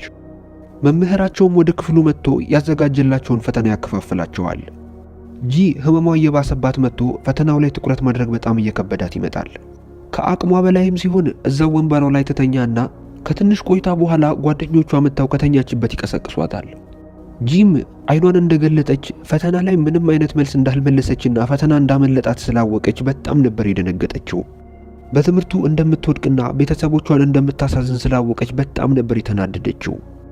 በማግስቱም የፈተና ውጤታቸው ይለጠፍና ጂ ያመጣችው ውጤት እጅግ በጣም ከፍተኛ መሆኑን አይታ በጣም ትደነግጣለች። አሁንም ከህመም ያለቃውም እንዴ በማለትና በግርምት በተደጋጋሚ እያየችው በድንገት ከኋላዋ ኪፈር እያያት ፈገግ እያለ ትመለከተውና በፈተናው ሰዓት ላይ እንዳመማት ኪፈር ስለተረዳ ፈተናውን እሱ እንደሰራላት ይገባታል። የሱንና የዩሪንም ውጤት ስትመለከተው ከፍተኛ ውጤት እንዳስመዘገቡ አይታ በዚህ ጉብዝናቸው ለምን ሴክሽን ኢ ውስጥ ተመደቡ የሚል ጥያቄ አይምሮ ውስጥ ይፈጠራል። በቀጣዩ ቀን ጂ ወደ ትምህርት ቤት ስትመጣ ሳይን ብቻውን ቁጭ ብሎ ታገኘዋለች። እሱም እንደራበውና ምግብ እንደሚፈልግ እየነገራት ከሎከር ውስጥ አንዳንድ ምግቦችን በማውጣት እንድታበስልለት ይጠይቃታል። እሷም ኪችን በሌለበት እንዴት ነው ትምህርት ቤት ውስጥ ማበስልልህ ስትለው እንደሚቻል እየነገራት አንዳንድ ዕቃዎችን ያወጣላትና ፓንኬክ መስራት ይጀምራሉ። የክላሱ ሙሉ ተማሪም በምታደርገው ነገር ደስተኛ ሆነው የምግቡን መጨረሻ ለማየት አንድ ላይ ተሰብስበው ከነሱ ጋር ይሆናሉ። በዚህ ሰዓት ዩሪና ኪፈር ወደ ክፍል መጥተው ጂ በምታደርገው ነገር እየተገረሙ ኪፈር ለጂ ወደፊት አንቺን የሚያገባሽ ሰው በጣም እድለኛ ነው፣ ምናልባት ያንን ሰው የመሆን እድል ባገኝ በጣም ጥሩ ነበር ይላታል። በንግግሩም የተገረመችው ጂ በሐሳብ ታውጣ ፍጥጥ ብላ እያየችው እሳቱ ላይ የነበረው ፓንኬክ ያርባታል። ጂም በብስጭት ሐሳቤን የበታተናችሁት እናንተ ናችሁ በማለት ታባረራቸውና ዩሪ በቻለው መጠን ሊያግዛት ተመልሶ ወደሷ ይመጣል። በእረፍት ሰዓት ላይ ጂ ሳይን የሴት ቦርሳ ይዞ ብቻውን እንደተቀመጠ ታየውና ወደሱ በመሄድ የማንም ቦርሳ ይዞ እንዳለ ትጠይቀዋለች። ሳይም የአንዲት ማልዳ የምትባል ሴት እንደሆነና መታጠቢያ ክፍል ስለሄደች ጠብቅልኝ ብላው እንደሆነ ይነግራታል። ማልዳ ግን ስትመለስ ለምንድነው ቦርሳዬን ያስቆመ በማለት በቁጣ እየተናገረችው ቦርሳውን ነጥቃው ትሄዳለች። ሳይ ግራ ሲጋባም ብዙም ሳይቆይ ከቦርሳዬ ውስጥ ገንዘብ ወስዶብኛል በማለት ወንድ ጓደኛዋን ይዛበት ትመጣለች። ሳይ ምንም አይነት ገንዘብ እንዳልሰረቀ ቢናገርም ልጁ እንደማያምነው በመናገር ሊመታው ይዘጋጃል። ጂም ልጁን ትገፈትረውና ለሳይ በመደረብ መጀመሪያውኑ ጠብቅልኝ በማለት ቦርሳውን የሰጠሽው ራስሽ ነሽ ትላታለች። ሜሎናም ጂ ያለችውን በመቃወም ሳይ እየዋሻት እንደሆነ ትነግራታለች። በግርግሩ ምክንያት ብዙ ተማሪዎች ቦታው ላይ ይሰበሰባሉ። ሳይ ብሩን እንዳልሰረቀ ቢናገርም ማንም የሚያምነው ሰው ግን አልነበረም። በተለይ ደግሞ በሌብነቱ ምክንያት ነው ከኛ ክፍል የተባረረው ብለው የሚያምኑት ሴክሽን ኤ ተማሪዎች ፈጽሞ ሊያምኑት ፈቃደኛ አይደሉም። በዚህ ሰዓት በዚህ ጉዳይ ላይ ፍሬያ ልታወራ ስትል ጂ ታስቆማትና በዚህ ጉዳይ ማውራት የምትችለው ራሷ ሜልዳ ብቻ እንደሆነች ትነግራታለች። ከዚህ በፊትም በተደጋጋሚ ሌባ ነው እያስባለች ስሙን ያስጠፋችው ስለምትቀናበት እንደሆነ ለተማሪዎች ስትናገር ከሴክሽን ኤ ተማሪዎች ውስጥ አንደኛው ሜልዳን ስንት ብር እንደጠፋባት ይጠይቃታል። የጠራችለትንም የገንዘብ መጠን ከኪሱ ውስጥ አውጥቶ ይሰጣትና ሳይን እንኳን ደስ አለህ፣ ለጊዜው ከዚህ ጉዳይ ነፃ ነህ፣ ነገር ግን ቤተሰቦችህ ሀብታም እስከሆኑ ድረስ ይህንን የእጅ አመልህን መተው አለብህ በማለት በአሽሙር ይናገረዋል። የሚያደርጉት ሁሉም ነገር ሳይን ለማሸማቀቅ መሆኑ ግልጽ ስለሆነ ጂ ንዴቷ ከአቅሟ በላይ ሆኖ ከልጁ ጋር ልትደባደብ ስትል ዩሪ ወዲያው ይሸከማትና ወደ ክላሳቸው ይዟት ይመለሳል። በሳይ ጉዳይ ላይ ከመጣላቷ በፊት ያለውን እውነታ መጀመሪያ ማረጋገጥ እንዳለባትም ሲነግራት ጂም በንዴት ሳይን ገንዘቡን ሰርቆ እንደሆነ ትጠይቀዋለች። እሱም ገንዘቡን እንዳልሰረቀና ይሄ ሁሉ ነገር እየተቀነባበረ እንደሆነ ይነግራታል። በዚህም ሰዓት የክላሶቹ ልጆች አምነውት ካሁን በኋላ ለሱ ለመደረብ ይወስናሉ። በኋላም ላይ አይረስ ቤቱ ያለ ኤላ ወደሱ ስትመጣ ሳይ ላይ ይሄ ሁሉ ድራማ እንዲካሄድ ከሚያደርጉት ሰዎች ውስጥ እጅሽ እንዳለበት አውቃለሁ፣ ይሄንን ለምን እንዳደረግሽው ልትነግሪኝ ትችያለሽ ይላታል። እሷም እንዲህ ብላ ነገሩን ትነግረዋለች። አታድርጊው ብዬ በነግራትም ጂ አልሰማም ብላ አሌክስና ሚካ አንድ ላይ እንዲመለሱ አድርጋለች። አሌክስ ደግሞ ከጊዜ በኋላ ጓደኛዬ ሚካን እንደሚጎዳ ታውቃለሁ። በዛ ላይ ደግሞ አሌክስና ሚካ አንድ ላይ ከሆኑ በኋላ ሚካ ከኔ ጋር ምንም አይነት ጊዜ አሳልፋ አታውቅም። በዚህም ምክንያት በጣም ብቸኛ ሆኛለሁ። ይባስ ብሎም የሴክሽን ኤ ተማሪዎች ጂን በጣም እያቀረቧትና እየተግባቧት ስለሆነ በዚህ ጉዳይ ምን ያህል የበላይ መሆን እንደምችል ላሳያት ስለፈለኩ ነው ትለዋለች። አይረስም በአግራሞት ትኩረቷን ከነሱ ላይ አንስታ እሱ ላይ ብቻ እንድታደርግና ያጣችውን ሁሉ ነገር በቅርቡ እንደሚሰጣት ቃል ይገባላታል። በማግስቱ ጂና ኪፈር ተገናኝተው እያወሩ ጂ ኪፈርን ሳይ ከገባበት ወጥመድ ውስጥ ላስወጣው ስለምፈልግ ትንሽ ገንዘብ ስጠኝ ትለዋለች። ኪፈርም በዚህ ጉዳይ ላይ መጠንቀቅ እንዳለባት ቢነግራትም ኃላፊነቱን እንደምትወስድ ስትነግረው የጠየቀችውን ገንዘብ ይሰጣታል። እሷም ወዲያ ወደ ሴክሽን ኤ ተማሪዎች በመሄድ የማልዳን ገንዘብ ከኪሱ አውጥቶ ለሰጣት ልጅ ፊቱ ላይ ገንዘቡን ተወረወረለትና ተማሪዎች ፊት ለፊት ድምጿን ከፍ አድርጋ ሳይ በዚህ የገንዘብ ስርቆት ውስጥ እጁ የለበትም፣ ገንዘቡንም የሰረቁት እኔ ነኝ በማለት ትናገራለች።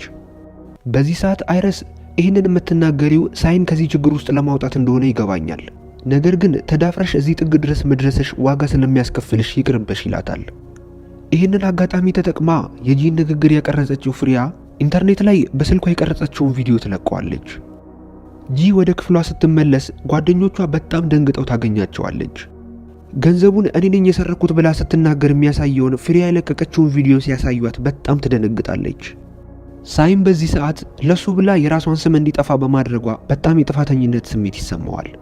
እሷም ግን የሱ ስም ነጻ እስከሆነ ድረስ ስለሷ የሚያወሩት ነገር ግድ እንደማይሰጣት ስትነግረው ሳይ በደስታ ይጠመጠምባትና ላደረገችለት ነገር ያመሰግናታል። ኪፈርና ዩሪንም ጨምሮ ሙሉ የክላሱ ተማሪ ጂ ባደረገችው ነገር በጣም ነበር የተደሰቱት። ኪፈርም ሃከሩ ጓደኛውን አግኝቶት የፍሬያን አካውንት ሃክ በማድረግ ሙሉ ቪዲዮን ከሶሻል ሚዲያ ላይ ዲሊት ያደርጉታል። ጂም ቤት እንደገባች አንጅሎ የተለቀቀውን ቪዲዮ አይቶት ስለነበር ባደረገችው ነገር በጣም ይናገራታል። ባልጠበቀችው መንገድም አንጅሎ የኪፈርን ስልክ ስለነበረው ወደ ኪፈር በመደወል የተፈጠረውን ነገር ይጠይቀዋል።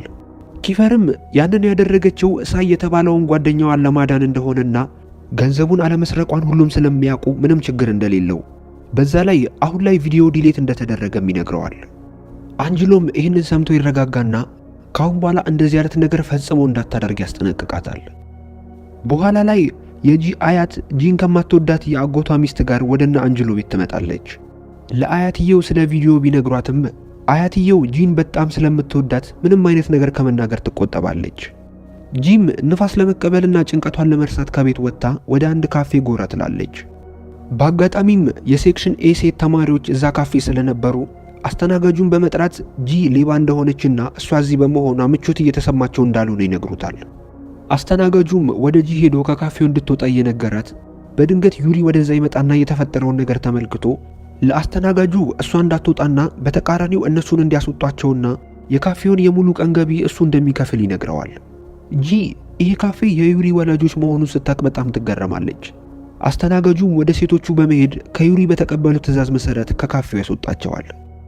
ዩሪም ዘና እንድትልና የፈለገችውን ማዘዝ እንደምትችል ሲነግራት ጂ ላደረገላት ነገር እያመሰገነችው ነገሮች የተቀየሩበት መንገድ በጣም እንዳስደሰታት ትነግረዋለች። በዚህ ሰዓት በአጋጣሚ ኪፈር ወደ ካፌው ሲመጣ ዩሪና ጂ በሚያስቀና ሁኔታ አብረው እያወሩና እየተሳሳቁ ሲመለከት አይቶ በጣም ይደነግጣል። ዩሪና ጂ ማውራታቸውን ቀጥለው ጂ ከቤተሰቦቿ ጋር ስላላት ግንኙነትና ስላላት ሕይወት አንዳንድ ነገሮችን ለዩሪ ትነግረዋለች። ዩሪም ስለራሱ እየነገራት ታናሽ እህት እንዳለችውና እሷ የምትኖረው ከቤተሰቦቻቸው ጋር ጃፓን ውስጥ እንደሆነም ያሳውቃታል። አመጋገብሽ ደስ ይላል በማለት ሊያሽኮረምማትም እየሞከረ ለሳይ እንደዚህ መስዋዕትነት ልትከፍልለት የፈለገችው ምን አይነት ግንኙነት ቢኖራቸው እንደሆነ ይጠይቃታል። እሷም እየሳቀች ልክ እንደ ታናሽ ወንድሜ ስለማየው ነው ትለዋለች። ይሄ መልስ ዩሪን ትንሽ ያስደሰተው ይመስላል። እናም አስከትሎ ከዚህ በፊት ስለነበራት የፍቅር ግንኙነት አንዳንድ ጥያቄዎችን ሲጠይቃት ከመጀመሪያ ፍቅረኛዋ ጋር የተለያየችው ቁም ነገር የማያውቅ ሰው በመሆኑ ከሁለተኛው ጋር ደግሞ ታሞ ለሕክምና ወደ ሌላ ሀገር ከሄደ በኋላ ለረጅም ጊዜ እዛ በመቆየቱ ምክንያት ቀስ በቀስ ግንኙነታቸው እየደበዘዘ እንደመጣ ትነግሯለች። ዩሪ በዚህ ሰዓት ከራሱ ጋር እያወራ እቺ ልጅ እየወደድኳት ነው መሰለኝ፣ ነገር ግን ኪፈር ስለሚያዝንብኝ ከሷ ጋር መሆን የምችል አይመስለኝም። እንደዛ ባደርግ አሁኑኑ ከመኪና ውስጥ ወርዶ ይህንን ቀይ ጸጉሬን እየጎተተ ነበር ከዚህ ካፌ የሚያስወጣኝ ይላል። ጂ አላወቀችም እንጂ ዩሪ ኪፈር እንደመታ አውቋል። ነገር ግን እንዳላየ ለመሆን እየሞከረ ነው። ተናዶ ያለው ኪፈር ወደ ጓደኞቹ በመደወል ወዳሉበት ቦታ ይሄዳል። ጂም ዩሪን ስለ ፍቅር ግንኙነቱ ትጠይቀዋለች። እሱም የሚወዳት ልጅ ብቻ እንዳለች ሲነግራት ጂ ሰፍ ብላ ማን እንደሆነች ትጠይቀዋለች። እሱም እየሳቀ የድሮ ታሪክ እንደሆነና አሁን እሷ ልጅ እንደሌለች ይነግራታል። ጂም በዚህ ሰዓት የደስታ የሚመስልን ሳቅ እየሳቀች ሳይክሏን ውጪ ስላቆመች ወደ ቤት መሄድ እንዳለባት ትነግረዋለች። ዩሪ ግን ዛሬ አብረን እንዋልና አምሽተን እኔ ወደ ቤት አደርስሻለሁ ይላትና በዚህ ሐሳብ ይስማማሉ። በዚህ በኩል ካይፈር በጣም ተረብሾ መጣላቱን ላይ ያማረው ነው። ሃከሩ ጓደኛቸውም የሜልዳናን ገንዘብ የሰረቀው ማን እንደሆነ ለማወቅ የትምህርት ቤቱን ካሜራ ሃክ ለማድረግ ቢሞክርም በጣም አስቸጋሪ ይሆንበታል። በዚህ ምክንያት ጓደኞቹ እየሳቁበት ነበር። በዚህ ሰዓት አንደኛው ልጅ ለምን የትምህርት ቤቱ ካሜራ መቆጣጠሪያ ክፍል ገብተን ቅጂውን አንወስድም የሚል ሐሳብ ሲያቀርብላቸው ኪፈርን በንዴት የደደብ ሐሳብ ወደዚህ አታምጡ፣ ከተያዝን እኮ ከትምህርት ቤት መባረር አይደለም እስር ቤት ሁላ ልንገባ እንችላለን ይላቸዋል። ቀድሞ ያሰበበትንም አንድ ጥሩ የሆነ ሐሳብ እንዳለ ሲነግራቸው ሁሉም በዛ ይስማሙበትና አንደኛው ልጅ ዩሪ የት ነው ያለው ለምንድን ነው ያልመጣው ብሎ ይጠይቀዋል። ኪፈርም በጣም እየተናደደ እሱ ከሌለ በቂ እንዳልሆነ ነው እንደሚሰማችሁ በማለት በንዴት ጥሏቸው ይሄዳል። በዚህ በኩል ዩሪ ጂን ማታ ላይ በራሷ ሳይክል ወደ ቤት እያደረሳት ነው። እኔ ያደርሰሻለሁ ሲላት በመኪናው የሚያደርሳት መስሏት ነበር። እናም ከሳይክሉ ላይ እንዳትወድቅ ሆዱን ግጥም አድርጋ አቅፈው ነበር። እሱም እየኮረኮረችው እንደሆነና የእጇን ቦታ እንድትቀይር ሲነግራት እጆቿን ወደ ትከሻው ስታደርግ ሚዛናቸውን መጠበቅ ያቅታቸውና ይወድቃሉ። ጂን አስፓልቱ ስለመታት እግሯ እየደማ ነበርና ዩሪ መሐረቡን በማውጣት እግሯ ላይ ይጠመጥምላታል። ከወደቀችበትም በማንሳት ሳይክሉ ላይ ያስቀምጣትና እሱ በእግሩ እየሄደ ሳይክሉን እየገፋ እስከ ቤቷ ያደርሳታል። ቤቷም እንደደረሱ ወደ ቤት ሊያስገባት ይሸከማታል። በድንገት ግን ከውጪ ወደ ቤት እየገባች ካለችው ከአያቷ ጋር ይገጣጠሙና አያትየው በቁጣ አሁኑኑ አውርዳት፣ ቢያንስ እኛን ስታዩ እንኳን አታፍሩም እንዴ እኛ ፊት የምትተዛዘሉት ትላቸዋለች። ዩሪም ተጎድታ መራመድ ስለማትችል እንደሆነ ሲነግራት እየደነገጠች ወደ ውስጥ እንዲያስገባት ትነግረዋለች። ውስጥም እንዳስገባት የጠመጠመላትን ማረብ በመፍታት እነሱ ያመጡላትን አዲስ የቁስል ፕላስተር ይለጥፍላታል። እንዳያማትም ብሎ ሲጠነቀቅ ስለነበር ህመሙ ምንም አልታወቃትም ነበር። አያትየው በዚህ ሰዓት ሳያችሁ ጥሩ ጥንዶች ተመስላላችሁ፣ ፍቅረኛ ማቾች ናችሁ አይደል በማለት ተጠይቃቸዋለች። በጥያቄው ሁለቱም እየደነገጡ ጂ እንደዛ እንዳልሆነ ስትነግራት አያትየው ጥንዶች እንደሚመስሉና እንደሚያምርባቸው ትነግራቸዋለች። ዩሪም በድንጋጤ በጣም እየተደናበረ ፊቱ ልክ እንደ ጸጉሩ ወደ ቀይነት እየተቀየረ ነው። ጂም ለአያቷ የክላስ ጓደኛዋ ብቻ እንደሆነ ስታስረዳት አያትየው ጥሩ ልጅ ስለሆንክ ዛሬ እዚሁ እራት በልተህ ትሄዳለህ ትለዋለች። ይህንን ያየው አይረስ በፍጥነት ወደዛ ይመጣና አሁኑኑ ከዚህ ቤት ውጣ ይለዋል። አያትየው አይረስን አፉን እንዲዘጋና ዩሪ እራት እንደተጋበዘ ትነግረዋለች። ነገር ግን አይረስ አሁንም ለመቃወም ሲሞክር አያትየው በንዴት ጆሮን እየቆነጠጠችው ካሁን በኋላ አፉን እንዳይከፍትና ችግር ለመፍጠር እንዳይሞክር ታስጠነቅቀዋለች። ዩሪ በሱ ምክንያት እየሆነ ባለው ነገር ትንሽ የተደናገጠ ይመስላል። እራቱም ቀርቦ አያትየው ዩሪን ስለ ቤተሰቦቹ ተጠይቀዋለች። እሱም ቤተሰቦቹ ያላቸውን ድርጅቶች ለማስተዳደር ጃፓን እንዳሉና እዛም እንደሚኖሩ ይነግራታል። አያትየውም እንግዲህ ጂን ጃፓንኛ ታስተምርልናለህ በማለት ትቀልድበታለች። ዩሪ የናጠጠ የሀብታም ልጅ መሆኑ በጣም አስገርሟታል። እስካሁን ንዴት ውስጥ ያለው አይረስ ጂን አሁኑኑ ይሄን ምግብ እንደጨረሳችሁ ይሄ ልጅ ከዚህ ቤት አስወጪልኝ ይላታል። እሷ ግን ምንም እንዳልሰማ ንግግሩን ችላ ትለዋለች። ዩሪ በዚህ ሰዓት እየበላ ያለው ምግብ አዲስ ስለሆነበትና መብላት ስላቀተው ግማሹን ለጂ ያካፍላታል። አያትየውም ሁኔታቸውን በዝምታ ካየች በኋላ ጂን ዩሪ የሚወዳቸው ምግቦች መስራት መልመድ አለብሽ፣ እንዲሁ ሳያችሁ ወደፊት የምትጋቡ እየመሰለኝ ስለሆነ በኋላ ትቸገሪበታለች ትላታለች። ዩሪ በዚህ ሰዓት አያትየው የሆነ ነገሩን እንደተረዳችለት ይሰማዋል። በአጋጣሚም ጂ ከኪፈር አንድ መልእክት ቢደርሳትም በኋላ መልስለታለሁ በማለት ችላ ትለዋለች። ከእራቱ በኋላ ጂ ዩሪን ወደ ውጪ ትሸኘዋለች። ሹፌራቸውም ሊወስደው መጥቶ ነበር። ሁለቱም ደስ የሚልን ቀን አሳልፈዋልና ደስ እያላቸው ተሰነባብተው ዩሪ ወደ መኪና ውስጥ ገብቶ ይሄዳል። እሱም እንደሄደ ጂ ስልኳን አውጥታ የኪፈር መልእክት ስትመለከተው በተሰረቀው ገንዘብ ጉዳይ ላይ አዲስ ፕላን እንዳወጣ የሚናገር መልእክት ነበር። በማግስቱ ጂ ወደ ትምህርት ቤት ስትመጣ አንድ የክፍላቸው ተማሪ ልጅ ወደ ክፍል እንዳትገባ ይከለክላታል። ግራ ሲገባትም በወሬ አዘናግታው ገፍትራ ወደ ክፍል ውስጥ ስትገባ እነ ኪፈር ሜልዳናንና እጮኛዋን አግተዋቸው ገንዘቡን ማን እንደሰረቀው ትክክለኛውን ነገር እንዲናገሩ እያስገድዷቸው ነበር። ጂም እየደነገጠች የሚያደርጉትን ነገር እንዲያቆሙና ትምህርት ቤቱ ይህንን ጉዳይ ከደረሰበት በጣም ትልቅ ችግር እንደሚጠብቃቸው ትነግራቸዋለች። በጸባይም ማናዘዝ እንደሚቻል እየነገረቻቸው ሜልዳናን ታስለቅቃትና ሜልዳና የእጮኛዋን ደህንነት ካረጋገጠች በኋላ ጉዳዩን ልትናዘዝ ብትፈልግም ነገር ግን ሐሳብ እንደቀየረችና እንደማትናገር ስትነግራቸው ጂ በንዴት ልትጣላት ስትል ጓደኞቿ ቶሎ ያስቆሟትና አየሽ ሁሉ ነገር በጸባይ አይሆንም ይሏታል። በኪፈር ትዕዛዝ መሰረትም ሜልዳናን ድጋሚ ይዟትና ኪፈር እጮኛዋን ክፉኛ መደብደቡን ሲቀጥል ሜልዳና ጉዳዩን ከዚህ በላይ መደበቅ እንደማትችል በመናገር ባሏን እንዲተውላትና እንደምትናገር ትነግራቸዋለች። በገንዘቡ መጥፋት ላይም ሳይ እጁ እንደሌለበትና የሆነ ሰው ይህንን እንዲያቀነባብሩ አስገድዷቸው እንደሆነና ለደህንነቷ ስትል የዛን ሰው ማንነት መናገር እንደማትችል ትነግራቸዋለች። ራኪ በዚህ ሰዓት ከተደበቀችበት በመውጣት የቀዳችውን የሜላንዳን ሙሉ ንግግር ለሁሉም ታሳያቸዋለች። ጂ በዚህ ሰዓት ማታ ኪፈር አዲስ እቅድ አውጥታናል ያለው ጉዳይ ስለዚህ እንደሆነ ግልጽ ይሆንላታል። ከዛ ክፍል እንደወጡ የተቀረጸውን ቪዲዮ ለሃከሩ ጓደኛቸው ይሰጡትና በፍሪያ የፌስቡክ አካውንት ላይ ይለቀዋል።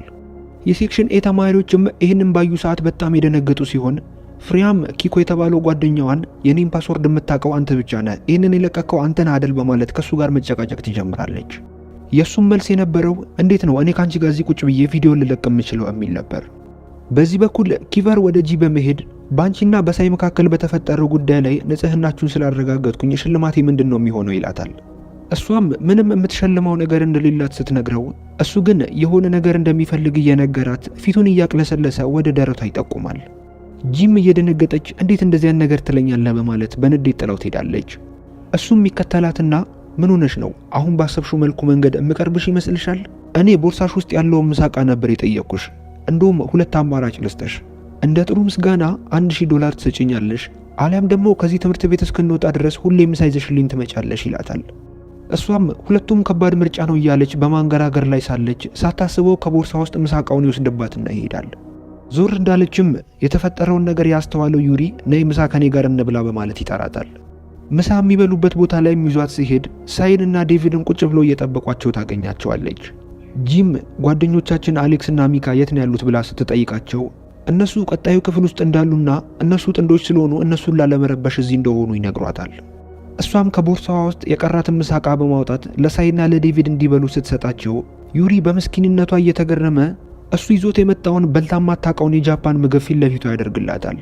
አበላሉንም ባለማወቋ ዩሪ ይህንን አጋጣሚ በመጠቀም ደስ እያለው ያጎርሳታል። ያላቸውንም ምግብ በመካፈል እየበሉ በድንገት ዴቪድ ዩሪና ኪፈር ቢጣሉ ለማንኛቸው ነው የምታግዢው በማለት ጂን ይጠይቃታል። እሷም ግራ በመጋባት ላይ ሳለች ዩሪ አሁን አርፈሽ ቢ በኋላ በደንብ አስበሽበት ትመልሻለሽ፣ ምክንያቱም ይሄ ወሳኝ ጥያቄ ነው ይላታል። በማግስቱ ጂ ወደ ትምህርት ቤት እየሄደች ሳለ በድንገት አንድ ባለመኪና ይመጣና ብዙ ዕቃዎች ስለተሸከምሽ ነይ ወደ መኪናው ግቢ እኔ ላደርሰሽ ይላታል። ነገር ግን ሁኔታው ትንሽ ደስ ስላላላት እንዲሄድና እንደማትገባ ትነግረዋለች። በዛው ሰዓት ዩሪ በሚያምረው መኪናው ከኋላዋ ይመጣል። እንድትገባም ሲነግራት በዚህኛው አላቅማማችም ነበር። በመንገዳቸውም ላይ የሱ ቤት ሌላ ሰፈር ሆኖ ሳለ ለምን በእነሱ ሰፈር እንደሚመጣ ትጠይቀዋለች። በእነሱ ሰፈር የሚመጣው እሷን ለማግኘት እንደሆነ ግልጽ ቢሆንም እሱ ግን የእናንተ ሰፈር አቋራጭ መንገድ ስላለው ነው ይላታል። የተሸከመችው ዕቃም እንደበዛ አስተውሎ አምጩ ላግዝሽ ይላታል። እሷም ቶ ችግር የለውም የዛ ኪፈር ስለሆነ መጥቶ ይቀበለኛል እያለችው ኪፈር ከኋላዋ ይመጣና ሙሉ ቦርሳውን ይቀበላታል። ቦርሳውን ወደ ክፍል ውስጥ አስገብቶ ሙሉ ጓደኞቹ ምሳ ዕቃውን እየተከፋፈሉት ሲወስዱ ለራሷ ያመጣችውንም ምሳ ዕቃ ሳይቀር በመውሰዳቸው ጂ በጣም ተናዳ ትሰድባቸዋለች። በዛው ሰዓትም መምህራቸው ወደ ክፍል በመግባቱ ጂ ወንበሯ ላይ በፍጥነት ትቀመጣለች።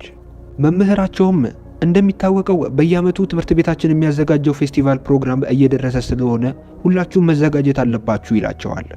በፕሮግራሙ ላይ በጣም ብዙ የተለያዩ ጨዋታዎችና ውድድሮች የሚኖሩ ሲሆን ለተደጋጋሚ ብዙ ዓመታት የውድድሩ አሸናፊነት የሚሰጠው ለሴክሽን ኤ ተማሪዎች ስለሆነና ተሸናፊ ሴክሽኖች ለአንድ ወር የትምህርት ቤቱን ግቢ እንዲያጸዱ ስለሚታዘዙና ሴክሽን ኢ ተማሪዎች ተሸናፊ እንደሚሆኑ ስለሚያውቁ ከማንም የበታች ሆነን ግቢውን የምናጸዳበት ምንም ምክንያት የለም በማለት ኪፈር በዚህኛው ዙር የነሱ ክፍል እንደማይወዳደር ለአስተማሪያቸው ይነግረዋል። ጂ በዚህ ሰዓት ትነሳና በውድድሩ ጥሩ ነገር ማቅረብ ከቻሉ ስለሚያሸንፉ መወዳደር እንዳለባቸው ትነግረዋለች። ካይፈር በእንቢተኛነቱ ይጸናና በጣም ትልቅ ክርክር ይነሳል። ክፍሉም በሁለት ቡድን ይከፈላል።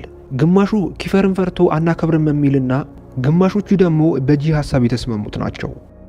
መምህራቸውም አሁን እንዲረጋጉና በኋላ ሁሉም ተቀምጠው በመነጋገር የመጨረሻ ውሳኔያቸውን በኋላ እንዲያሳውቁት ይነግራቸዋል። ምሳ ሰዓት ላይ ሳይ ወደ ጂ በመሄድ ዛሬ ብቻችንን ምሳ እንብላ ብሎ ይጠይቃታል። እሷም እየሳቀች ልታሽኮረመመኝ እየሞከርክ ነው በማለት ታባረዋለች። እዛ ጋር የነበሩት እነ ዩሪንም ምሳ ሰዓት እኮ ደርሷል ምሳ እንብላ ብላ ስትጠራቸው ካይፈር ይህንን ተመልክቶ የቅናት ስሜት ይሰማውና እሱም ከነሱ ጋር መብላት እንደሚፈልግ ይነግራቸዋል። አሌክስ እና ሚካም ሳይቀሩ ሁሉም የክላሱን ተማሪ ጭምር አንድ ላይ ምሳቸውን ሊበሉ ይሰበሰባሉ።